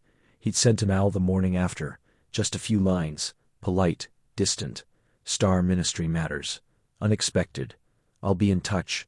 Star she'd met it once, folded it neatly, and placed it in the drawer beside her bed, where it joined 2 others just like it. No signature, no warmth, just duty, always duty. Daphne exhaled, her breath fogging the cold glass. She had known this would happen. She had known from the beginning that Harry Potter did not belong to her. Not really. Their arrangement had been a shelter, a mutual retreat from prying eyes and old names. He needed a place to disappear, and she needed a name to rebuild her own. It had been simple, clean, and yet, somewhere along the way, she'd begun to forget the terms. She'd started noticing the way his fingers curled around a teacup, how he always paused before stepping through a doorway, as if checking for danger that no longer existed. She'd begun to look forward to the quiet moments when he'd meet her eyes across a room and give that small, crooked smile, the one that didn't reach the press of worry between his brows. And now even that was gone, a rustle behind her. She didn't turn. She knew the sound of his boots on stone, the slight hesitation before he spoke. "I didn't mean to startle you," Harry said. She turned slowly. He stood just inside the archway, cloak damp at the shoulders, hair darkened by rain. His face was tired, shadows under his eyes, but he was looking at her, really looking, as if trying to read something written in the lines of her expression. "You didn't," she said. "I heard you coming." A pause. The rain whispered against the roof. "I've been at the ministry," he said. "Interrogations, paperwork. They found another cache of old Death Eater artifacts, wands, journals. Some of them had your family's seal." Daphne stiffened, but her voice remained calm. And nothing. They're evidence. They'll be destroyed or archived. But your name came up again. I wanted you to hear it from me." She nodded once. "Thank you." Another silence. Longer this time. The air between them felt thick, charged with things unsaid. She wanted to ask why he hadn't come sooner, why his letters had been so cold, why, when he looked at her now, it was with something like regret. Instead, she said, "Do you ever miss it? The quiet?" He blinked. "What?" "The way it was. Just tea. The walk. No names. No pasts. Just two people who didn't need to explain themselves." Harry looked down, hands shoved into his pockets. "Every day. Then why pull away?" He raised his head, and for the first time she saw the conflict raw in his gaze. "Because every time I look at you, I remember what I'm not supposed to want, and I don't know how to want it without dragging you into something you don't deserve." Daphne took a step forward. "Maybe I want to be dragged." He let out a breath, half laugh, half sigh. "You say that now, but the prophet's already calling us the Golden Reconciliation. The Weasleys don't know what to make of us. And your grandmother," "My grandmother," Daphne said coolly, "has spent her life measuring people by their connections. I'm tired of measuring myself that way. Aren't you?" He didn't answer. The rain slowed to a drizzle. A single drop fell from the eaves, striking the stone between them. Finally, Harry stepped forward, closing the distance. Not touching her, but close enough that she could feel the warmth of him, the faint scent of rain and parchment, and something uniquely him. "I don't know how to do this," he whispered. "I don't know how to be what you need and still be free." Daphne reached up, her fingers brushing his cheek. "Just once.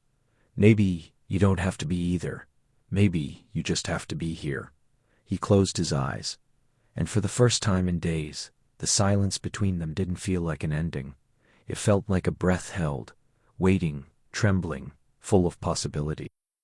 The morning light filtered through the tall windows of the Greengrass estate, pale and quiet like breath on glass. Daphne stood at the edge of the garden terrace, a cup of tea cooling in her hands, watching the dew cling to the spiderwebs strung between the rose bushes.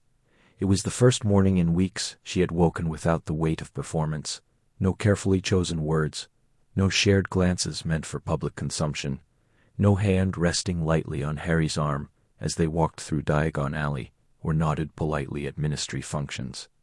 The silence was not empty, but full of birdsong, of wind in the ivy, of the distant chime of a clock tower from the nearby village. She breathed it in slowly, as if relearning how to be alone. Inside, the house was still. Her mother had returned to her quiet correspondence, her father to his books and his rare, thoughtful silences. The Greengrass name was no longer whispered with suspicion, but spoken with cautious respect. That was enough. More than enough. She had played her part with precision, and now the contract of their arrangement, unwritten, understood, and dissolved like mist at dawn. No formal goodbyes, no dramatic declarations. Just a letter, brief and kind, delivered by Owl, Star. "Thank you. I mean it. H. Star." She smiled faintly, tracing the rim of her teacup with one finger. It had never been about love. Not at first. It had been about survival, about positioning, about two people stepping into a role that suited them better than they'd expected. But somewhere between the staged dinners and the quiet walks along the riverbank, something had shifted. Not fireworks, not passion, but the slow, steady warmth of being seen, truly seen, without judgment. He had never asked her to explain her family's past. She had never demanded he relive his battles. They had simply been together and apart, two islands connected by a narrow, fragile causeway. Harry, meanwhile, stood on the edge of the black lake, the hem of his cloak damp with mist. Hogwarts rose behind him, ancient and watchful, its towers half hidden in the early fog. He had returned not as a student, not as a hero, but as someone trying to remember who he was beneath the titles. The world still reached for him, letters piled on his desk at the ministry, invitations to speak, to lead, to heal, but he had learned the cost of being everyone's savior. This time he would choose differently. He closed his eyes, listening to the lap of water against the shore, the cry of a distant owl. He thought of Daphne, not her beauty, though he had always noticed it, but the way she listened, the way she didn't flinch when he went quiet, when the memories pressed too close. She hadn't tried to fix him. She hadn't needed him to be anything at all. A small boat rocked gently at the water's edge, untethered. He watched it drift, carried by the current. He thought of her hands, folded neatly in her lap during meetings, of the way she'd tucked a strand of hair behind her ear when she was thinking, of the single time she laughed, really laughed, at a terrible joke he'd made about flobberworms. He hadn't realized until now how much he'd missed that sound. He didn't regret the end of their arrangement. It had served its purpose, but he felt the absence, like a space beside him on a bench, or an empty chair at the end of a long table. They had given each other room to breathe, and now they were breathing on their own. Back at the manor, Daphne set her cup down and stepped onto the stone path, her slippers brushing the damp grass. She reached into her pocket and pulled out a small folded piece of parchment, the kind used for quick notes. She didn't open it. She already knew what it said. Instead, she tucked it back inside, close to her heart, and walked slowly toward the rose garden, where the first blues of summer were beginning to unfurl. The scent of rain on stone brought it back, the hush of the library after curfew, the weight of the shared blanket over two chairs too close together, the way Daphne used to tuck her hair behind her ear, when she thought no one was looking. Harry stood at the edge of the black lake, hands in his pockets, watching the water ripple under a sky bruised with twilight. It had been months since they'd ended the arrangement, since the headlines had cooled and the ministry stopped asking for joint appearances. But sometimes, in moments like this, the past pressed close, not like a burden, but like a second skin. He remembered the first time she'd smiled at him. Really smiled, after the war. Not the practiced tilt of the lips for the prophet's photographers, but something slow and unguarded, sparked by a terrible joke he'd made about Fox's questionable taste in perches. They'd been in the Greengrass conservatory, surrounded by moonblooms that only opened at midnight, their pale petals glowing like captured starlight. Daphne had laughed so quietly he almost missed it, a sound like wind through silk.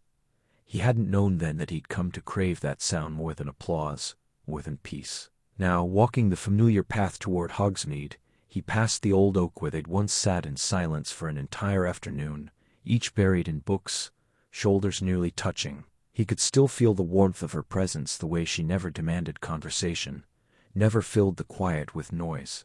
It had been a relief, that silence. After years of being watched, of being expected to speak, to lead, to heal, she had simply let him be star. And in return, he learned to see her. The sharp intelligence in her eyes, the careful way she measured her words, the way her fingers trembled slightly when she thought no one noticed. He reached the village and turned toward the 3 broomsticks, but paused outside a small apothecary. In the window a sprig of dried moon petal rested beside a handwritten note. Star, for calm, for clarity, for gentle remembrance. Star, he hadn't known they sold it here. Daphne had once told him her grandmother used to brew tea from it, saying it helped dreams remember the truth. Dreams are just memories wearing different clothes, she'd said, tracing the rim of her cup. He'd thought it poetic then. Now he wondered if it was wisdom. Inside, the air was thick with the scent of sage and old parchment. Behind the counter, a young woman looked up and smiled. "Can I help you?" Harry hesitated. "Do you have moon petal, dried?" "Yes, just came in this morning." She turned to fetch it. And as she did, the bell above the door chimed softly. He didn't need to turn to know who had entered. He felt her before he saw her. A shift in the air. A quiet certainty. "Harry," she said, her voice low, familiar. He turned. Daphne stood just inside the doorway, cloaked in soft gray wool, her hair pinned simply, a few loose strands catching the light. She looked older, calmer, more herself than she ever had in the glare of public life. "Daphne," he said, and something in his chest loosened. She stepped forward, her eyes flicking to the counter, then back to him. "Moon petal?" He nodded. "I remembered you liked it." A small smile touched her lips. "You remembered." "I remember a lot of things," he said quietly. She studied him, not with pity, not with expectation, but with that quiet attention that had always made him feel seen. "Me too," she said. "Not just the big moments, the small ones. The way you'd hum when you were trying not to fall asleep during those ministry dinners. The way you always left the last scone on the plate." He laughed, soft and surprised. "I didn't know you noticed." "I noticed everything." The air between them was still, full of unspoken words, of paths not taken, of a connection that had never needed naming to be real. After a long moment, she reached out, not touching him, but offering the small jar she'd been holding. "Lavender," she said. "For rest." He took it, their fingers brushing briefly. "On." In that quiet exchange, in the shared weight of memory and the unasked question hanging between them, something old stirred. Not a beginning, not an end, but a continuation, soft and sure, like breath returning after a long silence. The first frost of November dusted the Greengrass estate like powdered sugar, settling on the manicured hedges and silver birch trees that lined the gravel drive. Inside, the house breathed with a quiet dignity restored. No more boarded windows, no more ministry seals on the study door. The ministry had returned their accounts, lifted the restrictions, and even sent a thin, polite letter of reconciliation. Daphne stood at the drawing-room window, a cup of chamomile cooling in her hands, watching the gardeners sweep fallen leaves into neat piles. It was all so proper, so correct, and yet the silence within her felt louder than any accusation ever had. She had done it. She had salvaged what remained of the Greengrass name, thread by careful thread. The society columns no longer sneered at her family's name. The Wizengamot had reinstated her father's honorary seat, though he rarely attended. Her mother wore emeralds to dinner again, and the house elves no longer flinched when addressed. All the right boxes had been ticked, all the proper bows made. But when Daphne looked in the mirror each morning, she saw not triumph, but a woman who had learned to wear stillness like armor. Her engagement to Harry Potter, public, carefully orchestrated and utterly chaste, had been the final seal on their redemption. The prophet called it a union of renewal and resilience. Grandmother Greengrass had actually smiled when the announcement was published, and Harry, quiet, watchful Harry, had played his part perfectly. He showed up when needed, a hand at her back during the Yule Ball, a low word in her ear at charity galas, his presence alone enough to silence old whispers. They never lied. They simply allowed the world to believe. But now, with winter pressing close and the house finally whole again, Daphne found herself missing something she couldn't name. Not the fear, never that. But the rawness of it, the nights spent whispering plans in the dim light of the room of requirement, the weight of shared secrets, the way Harry would sometimes look at her across a crowded room, not with desire, but with understanding, as if he, too, knew what it meant to wear a face for the world. She set her cup down and walked to the piano in the corner, its polished wood gleaming. Her fingers hovered over the keys. She hadn't played in months. When she finally pressed a chord, the sound startled a sparrow from the windowsill. The notes that followed were hesitant, then steadier, a melody her mother had taught her as a child, one that spoke of longing more than joy.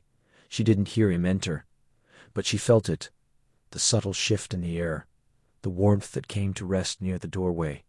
"You play beautifully," Harry said, his voice low, careful. She didn't turn. You weren't expected until tonight. I was nearby. Thought I'd walk up from the apparition point. Saw the light. She let the music fade. You could have knocked. I didn't want to interrupt. A pause. Then she turned. He stood just inside the room, cloak dusted with frost, his glasses slightly askew, his hair as unruly as ever. He looked tired, but his eyes, green and steady, held none of the guardedness she sometimes saw in public. This was the Harry who met her at dawn, in the gardens of the Ministry Liao Yang Yuan. Oh, the one who brought her tea, without asking, who once stayed silent with her for an entire hour, while she stared at the Thames. It's strange, she said, to have everything we wanted, and still feel like something's missing. He stepped forward, slow, as if giving her time to retreat. I know the feeling. She looked down at her hands. I used to think respectability would feel like victory. Now it just feels empty, like we've rebuilt the house, but forgotten how to live in it. He nodded. People think peace means no war.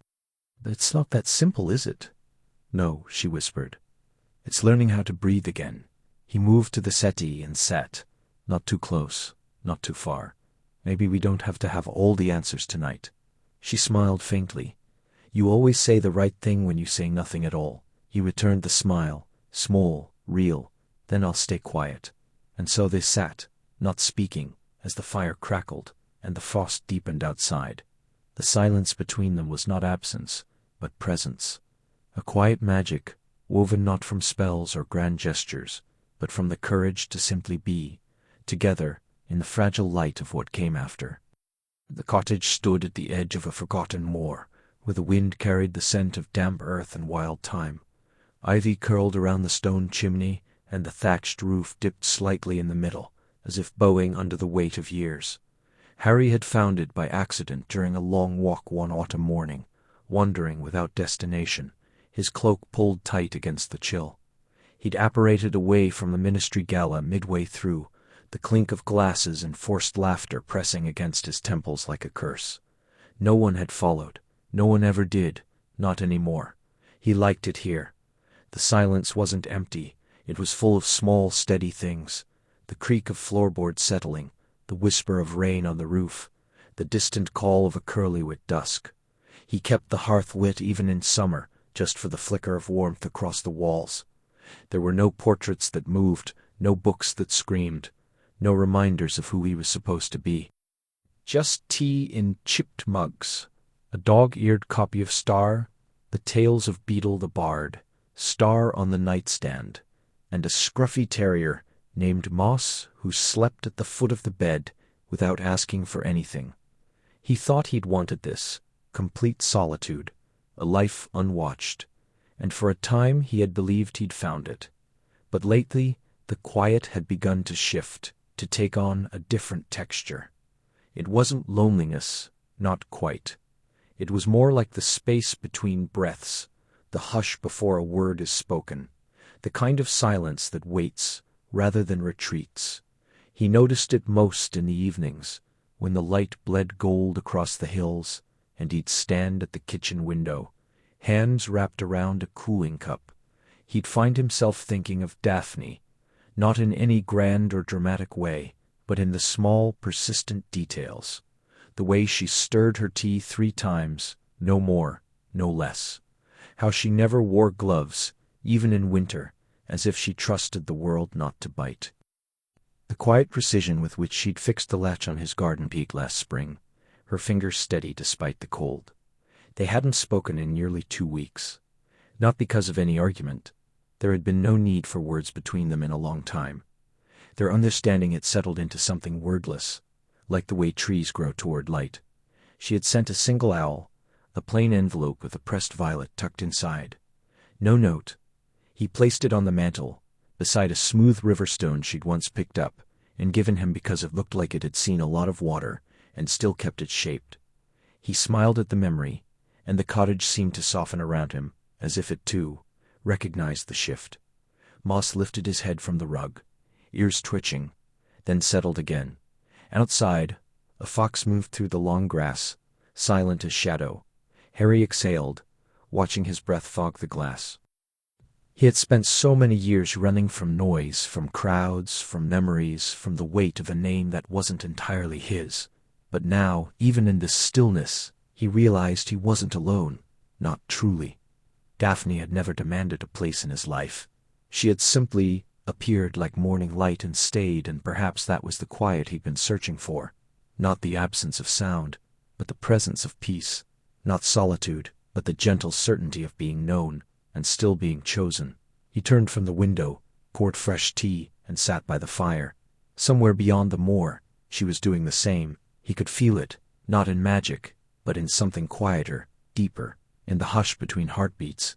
He smiled. The rain tapped a slow rhythm against the window pane of the Greengrass drawing room, a soft percussion that matched the quiet hum of the wards pulsing gently around the estate. Daphne sat curled in the high-backed armchair near the unlit fireplace, a book open in her lap, though she hadn't turned a page in nearly 10 minutes. The candle beside her flickered, casting long shadows across the spines of ancient family tomes lining the shelves.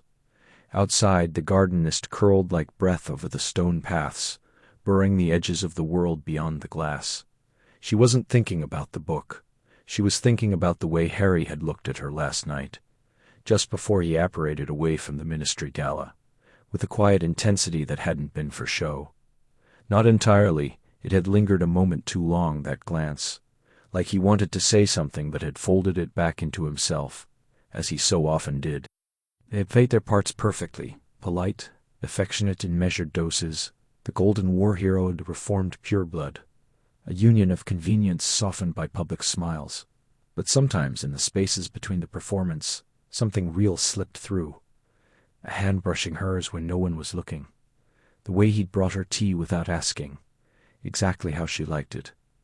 The way he sometimes paused mid-sentence, as if reconsidering what he was about to say, not because it wasn't true, but because it was too true. Daphne exhaled, closing the book gently.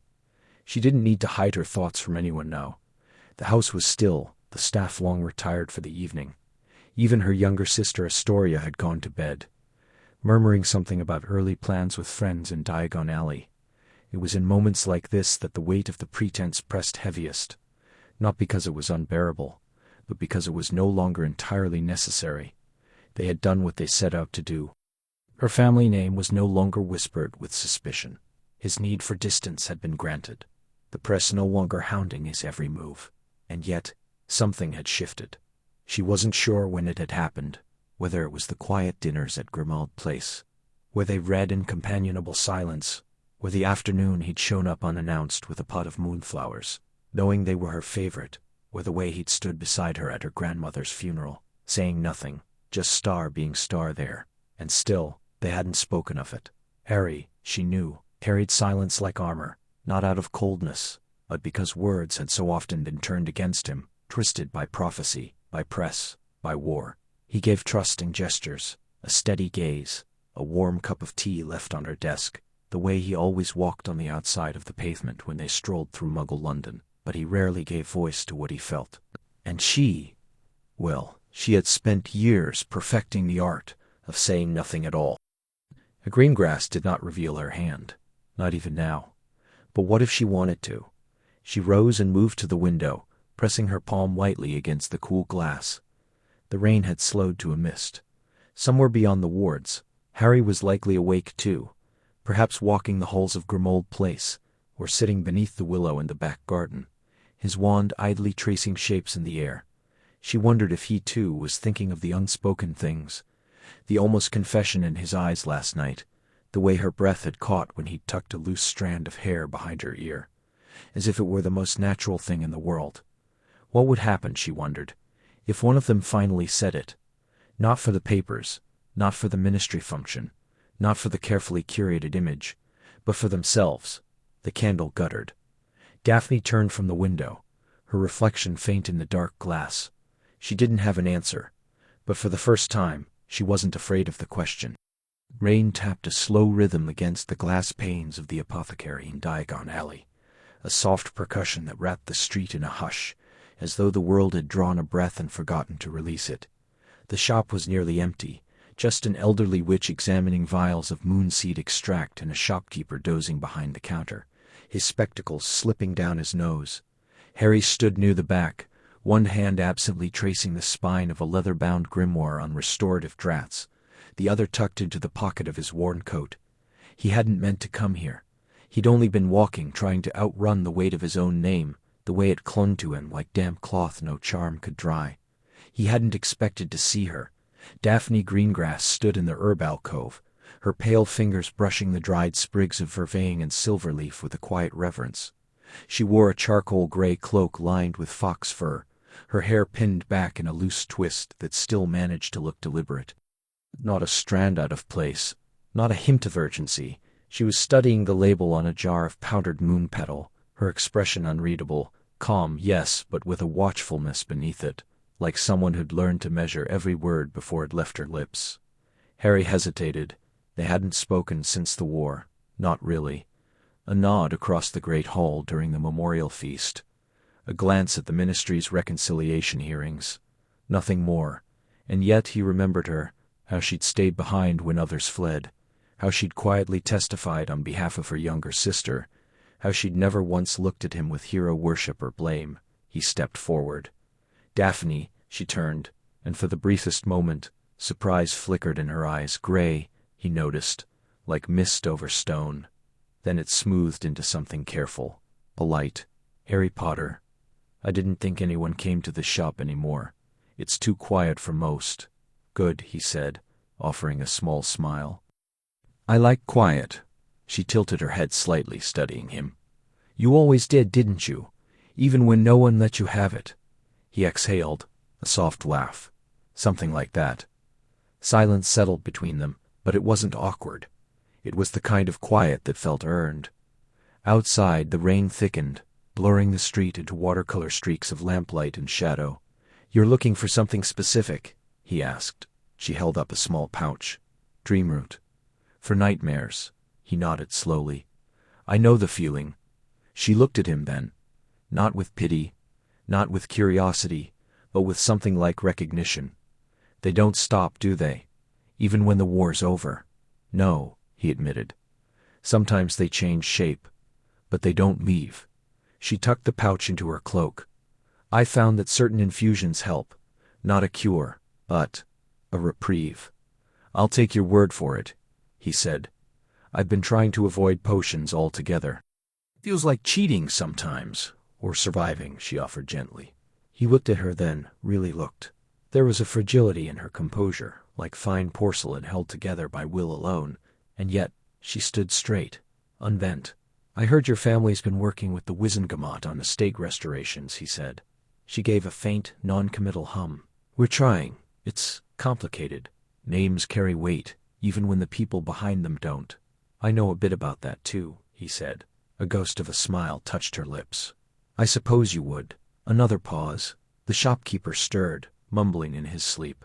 A candle flickered. You ever think about how strange it is, Harry said, that we survived all of it? Battlegrounds, curses, spies, and now we're both standing here, afraid of being seen in a half-empty apothecary.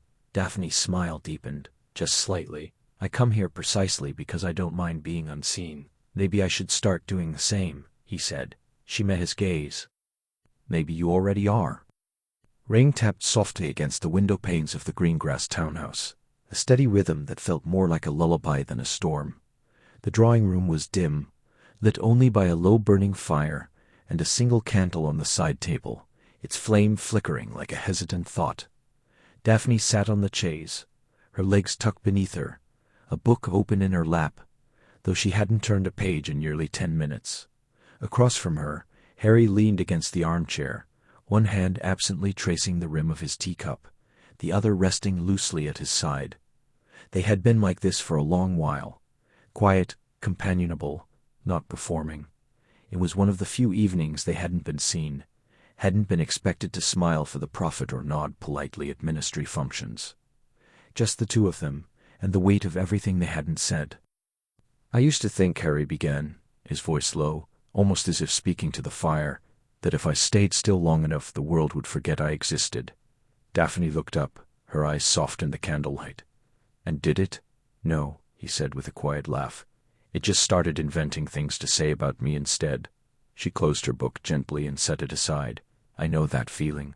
He turned to her then, really looked at her, her pale hair pulled loosely back, the faint shadows beneath her eyes that no amount of glamour could fully erase. You don't say much, do you? I say what needs to be said, she replied. The rest is noise. Harry exhaled slowly. I spent years being loud, whether I wanted to or not. People shouting my name, my choices, my mistakes, all of it echoing. And now, he paused, searching for the right words. Now I just want to be heard, not seen, not dissected, just heard. Daphne studied him for a long moment. Then, softly, you are. He blinked, as if the simplicity of it caught him off guard. I hear you, she continued. Not the boy who lived, not the chosen one, not even the man the prophet calls solitary hero. I hear star you star, the one who stirs his tea 3 times, clockwise, every time. The one who flinches when someone mentions Malfoy, even now. The one who reads Muggle poetry when he thinks no one's watching. Harry's fingers stilled on the cup. You notice that? I notice a great many things, she said, her voice barely above a whisper. And you notice me too, not the Greengrass heiress, not the pureblood with tarnished name. You see me when I forget to hold my posture, when I sigh too deeply after a letter from Mother, when I almost smile at something ridiculous you say. A silence settled between them, different now, lighter, yet fuller. I didn't plan for this, Harry admitted. Any of it. The arrangement, the dinners, the way people assume. I thought it would be easier, just pretend to keep the wolves at bay, but pretending with you, it doesn't work. Because you're terrible at lying, Daphne said, a small smile touching her lips. Because you see through it, he corrected. She looked down at her hands, then back at him. I didn't want this either, you know. The alliance, the image. I wanted safety, for my sister, for our name, a quiet life, erred honestly. But I didn't expect. She hesitated. Expect me? Harry offered. Expect us star, she said. This, quiet between us, it's louder than any declaration. He set his cup down and leaned forward, elbows on his knees. I don't know what I'm doing, Daphne. Neither do I, she said. But for the first time, I don't feel like I have to. Outside, the rain slowed to a drizzle. The fire crackled, sending up a shower of golden sparks. And in that stillness, something unspoken shifted, like a door left ajar, letting in a breath of cool, honest air. Harry reached out, not touching her, but offering his hand between them. Daphne looked at it, then into his eyes. Slowly she placed her hand in his. No promises, no grand speeches, just warmth, just truth. Rain tapped gently against the windowpane of the Greengrass townhouse, a soft, steady rhythm that blurred the edges of the evening. Inside, the fire had burned low, casting long amber shadows across the sitting room. Daphne sat curled in the corner of the settee, a book open in her lap, though she hadn't turned a page in nearly 10 minutes. Harry stood by the hearth, hands in his pockets, staring into the embers, as if they might whisper answers. It had been 3 weeks since the prophet ran the article. The boy who loved Potter's quiet courtship of the pure-blood heiress. The photo showed them at the ministry gala, Daphne in silver-blue robes, Harry in his dress robes, his hand resting lightly on the small of her back. The caption implied intimacy. The truth was, they'd rehearsed that pose in her drawing room the night before. We never talked about what happens now, Daphne said, her voice quiet, barely louder than the rain. Harry turned. I didn't think we had to. That's the thing, isn't it? She closed the book slowly, fingers tracing the embossed spine. We didn't talk. We just played parts, smiled when expected, nodded in all the right places, and everyone believed it. He exhaled, stepping away from the fire. And you want to stop. I want to know what we're doing. Her gaze met his, steady, but searching. Is this still an arrangement? Or did it change? The silence between them wasn't uncomfortable. It had never been. That was what unsettled her most. The way silence with Harry felt like breathing. No need to fill it. No need to perform. I used to think this was just survival, he said, choosing his words carefully. You needed legitimacy. I needed space. It made sense. And now, he moved to sit across from her, the low table between them like an invisible boundary. Now I notice things. Like how you don't drink tea unless it's chamomile. How you always leave the window open just a crack, even in winter. How you hum when you think no one's listening. Daphne looked down, a faint flush rising. And I notice how you always check the exits. How you flinch at sudden noises. How you still carry your wand in your left sleeve, even here. A small, tired smile touched his lips. Old habits. Not just habits, she said softly. They're pieces of you. The real you. Not the chosen one. Not the hero. Just Harry. He looked at her then. Not at the composed pureblood heiress, but at the woman who'd held his hand when the nightmares came, who'd brewed calming draughts without asking, who'd sat with him in silence after the memorial service, when the weight of memory became too heavy. When did this stop being pretend, he asked. I don't know, she admitted. Maybe it never was, not entirely. We just told ourselves it was easier that way. It was, he said, easier than admitting I didn't want to be alone. Easier than admitting I liked you. Daphne's breath caught just slightly. I told myself I didn't care, that respectability was all that mattered. But then I started dreading the days you didn't come. I started noticing how quiet the house felt without you. Outside, the rain softened to a mist. The fire crackled once, a single spark leaping into the dark. I don't want to pretend anymore, Harry said. Neither do I, she whispered. He reached across the table slowly, giving her time to pull away. When she didn't, his fingers brushed hers, warm, tentative. Then he took her hand fully palm to palm. No grand declarations, no dramatic vows, just two people who had learned to trust in quiet things, shared silences, small gestures, the weight of a hand in the dark. And for the first time, it wasn't an act. It was simply true. The late autumn rain fell in soft silver sheets over the Greengrass estate, blurring the edges of the garden hedges into gentle smudges of green and brown. Daphne stood at the window of the east parlor, her fingers curled loosely around a cooling cup of chamomile tea. Outside, the fountain had been silenced for the season, its basin still and dark, like a mirror turned inward. She didn't move when the flue crackled behind her, didn't turn as the soft scuff of boots on stone told her he had arrived. You didn't have to come, she said, voice low, still facing the rain. I wanted to, Harry answered, not because I had to. She turned then, slow, taking him in. He looked tired, more than tired. There was a quiet weight behind his eyes, the kind that didn't come from sleepless nights alone.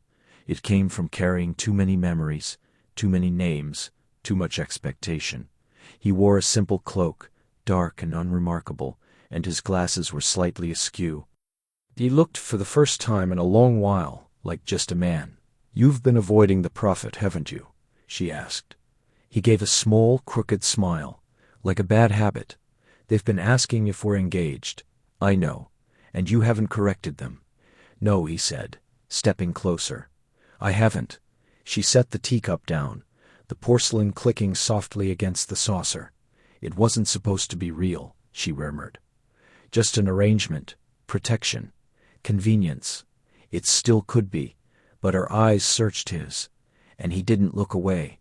When I was a girl, she said, I used to believe love was something you earned through perfection, that if you were quiet enough, poised enough, if you never said the wrong thing, or stepped in the wrong circle, someone might finally see you. Not your name, not your blood, just you. Harry listened, still as the room around them. I thought this arrangement would be enough, she continued. Respectability, safety, distance from the whispers about my father, my aunt. But now I find I don't want to be seen, only when it's convenient.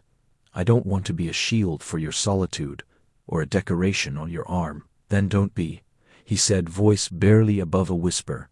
I want to matter, even if it's only to one person. You do, Harry said. You have for a while now. She blinked, slow, as if absorbing the words through her skin rather than her ears.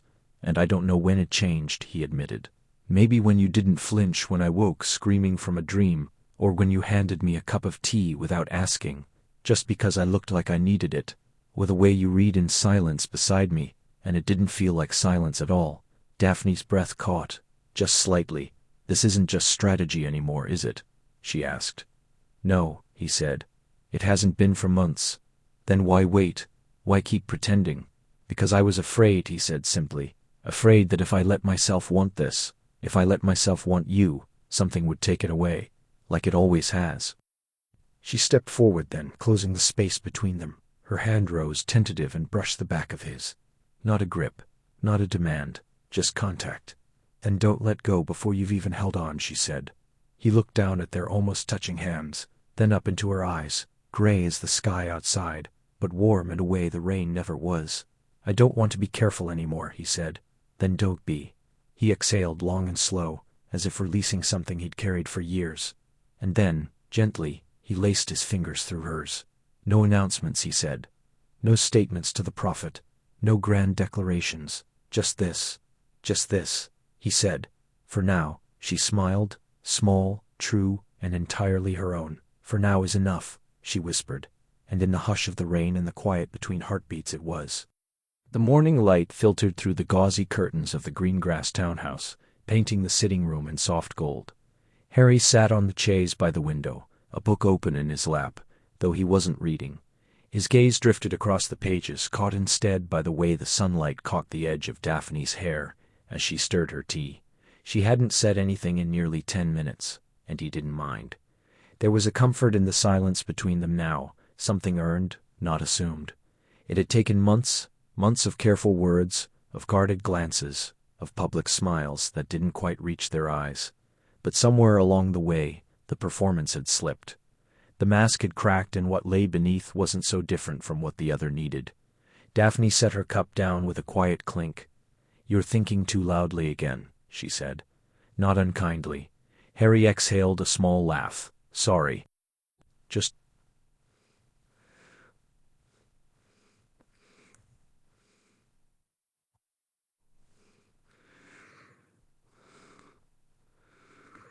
wondering how long it takes for people to stop looking at you like you're made of glass." She tilted her head, studying him. "Some never will, but the ones who matter. They'll see you're not fragile, just tired." He looked at her then, really looked. There were shadows beneath her eyes, the kind that didn't come from late nights at society balls. They came from letters that arrived sealed with her family's crest, from conversations held in hushed tones behind closed doors, from the weight of rebuilding a name tarnished by association. He knew that weight. He carried his own. "I don't know how you do it," he said softly. "The way you walk into a room and command it without saying a word." She smiled faintly. "Years of practice, and a great deal of pretending. Funny, I used to think you were the most composed person I'd ever met. And now I know you bite your lip when you're nervous. That you tap your fingers against your thigh when someone says something you disagree with but won't argue. That you prefer tea with honey even though you pretend you don't have a preference at all."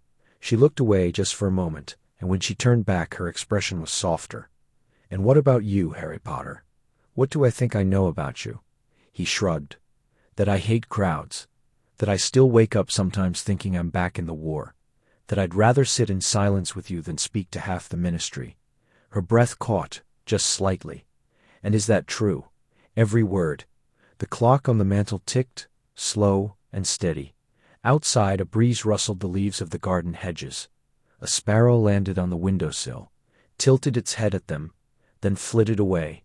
Daphne reached for her cup again, her fingers brushing the handle. "I used to think this arrangement would be a cage," she admitted. "A transaction. You needed an anchor, and I needed legitimacy. But it's not that anymore, is it?" "No," he said. "It's not." She looked at him, really looked, and for the first time there was no calculation in her gaze, only curiosity and something warmer. "What is it, then?" He closed the book gently, set it aside. "I don't know, but I think I'd miss this. Miss you. If it ended." She didn't answer right away. Instead, she rose and walked to the window, her hand resting against the frame. "My mother used to say, love was a kind of magic," she murmured. "Not the kind with wands and spells, the kind that grows in quiet places, in shared silences, in the way someone remembers how you take your tea." Harry stood, moving to stand beside her. And do you believe her? She turned her head, her eyes meeting his. I'm beginning to. He didn't reach for her. Didn't need to. The space between them was small, but it was filled with something steady, something real. And in that moment, the world outside, the whispers, the expectations, the ghosts of old wars faded into the hush of a London morning, where two people who had learned to hide found they no longer needed to.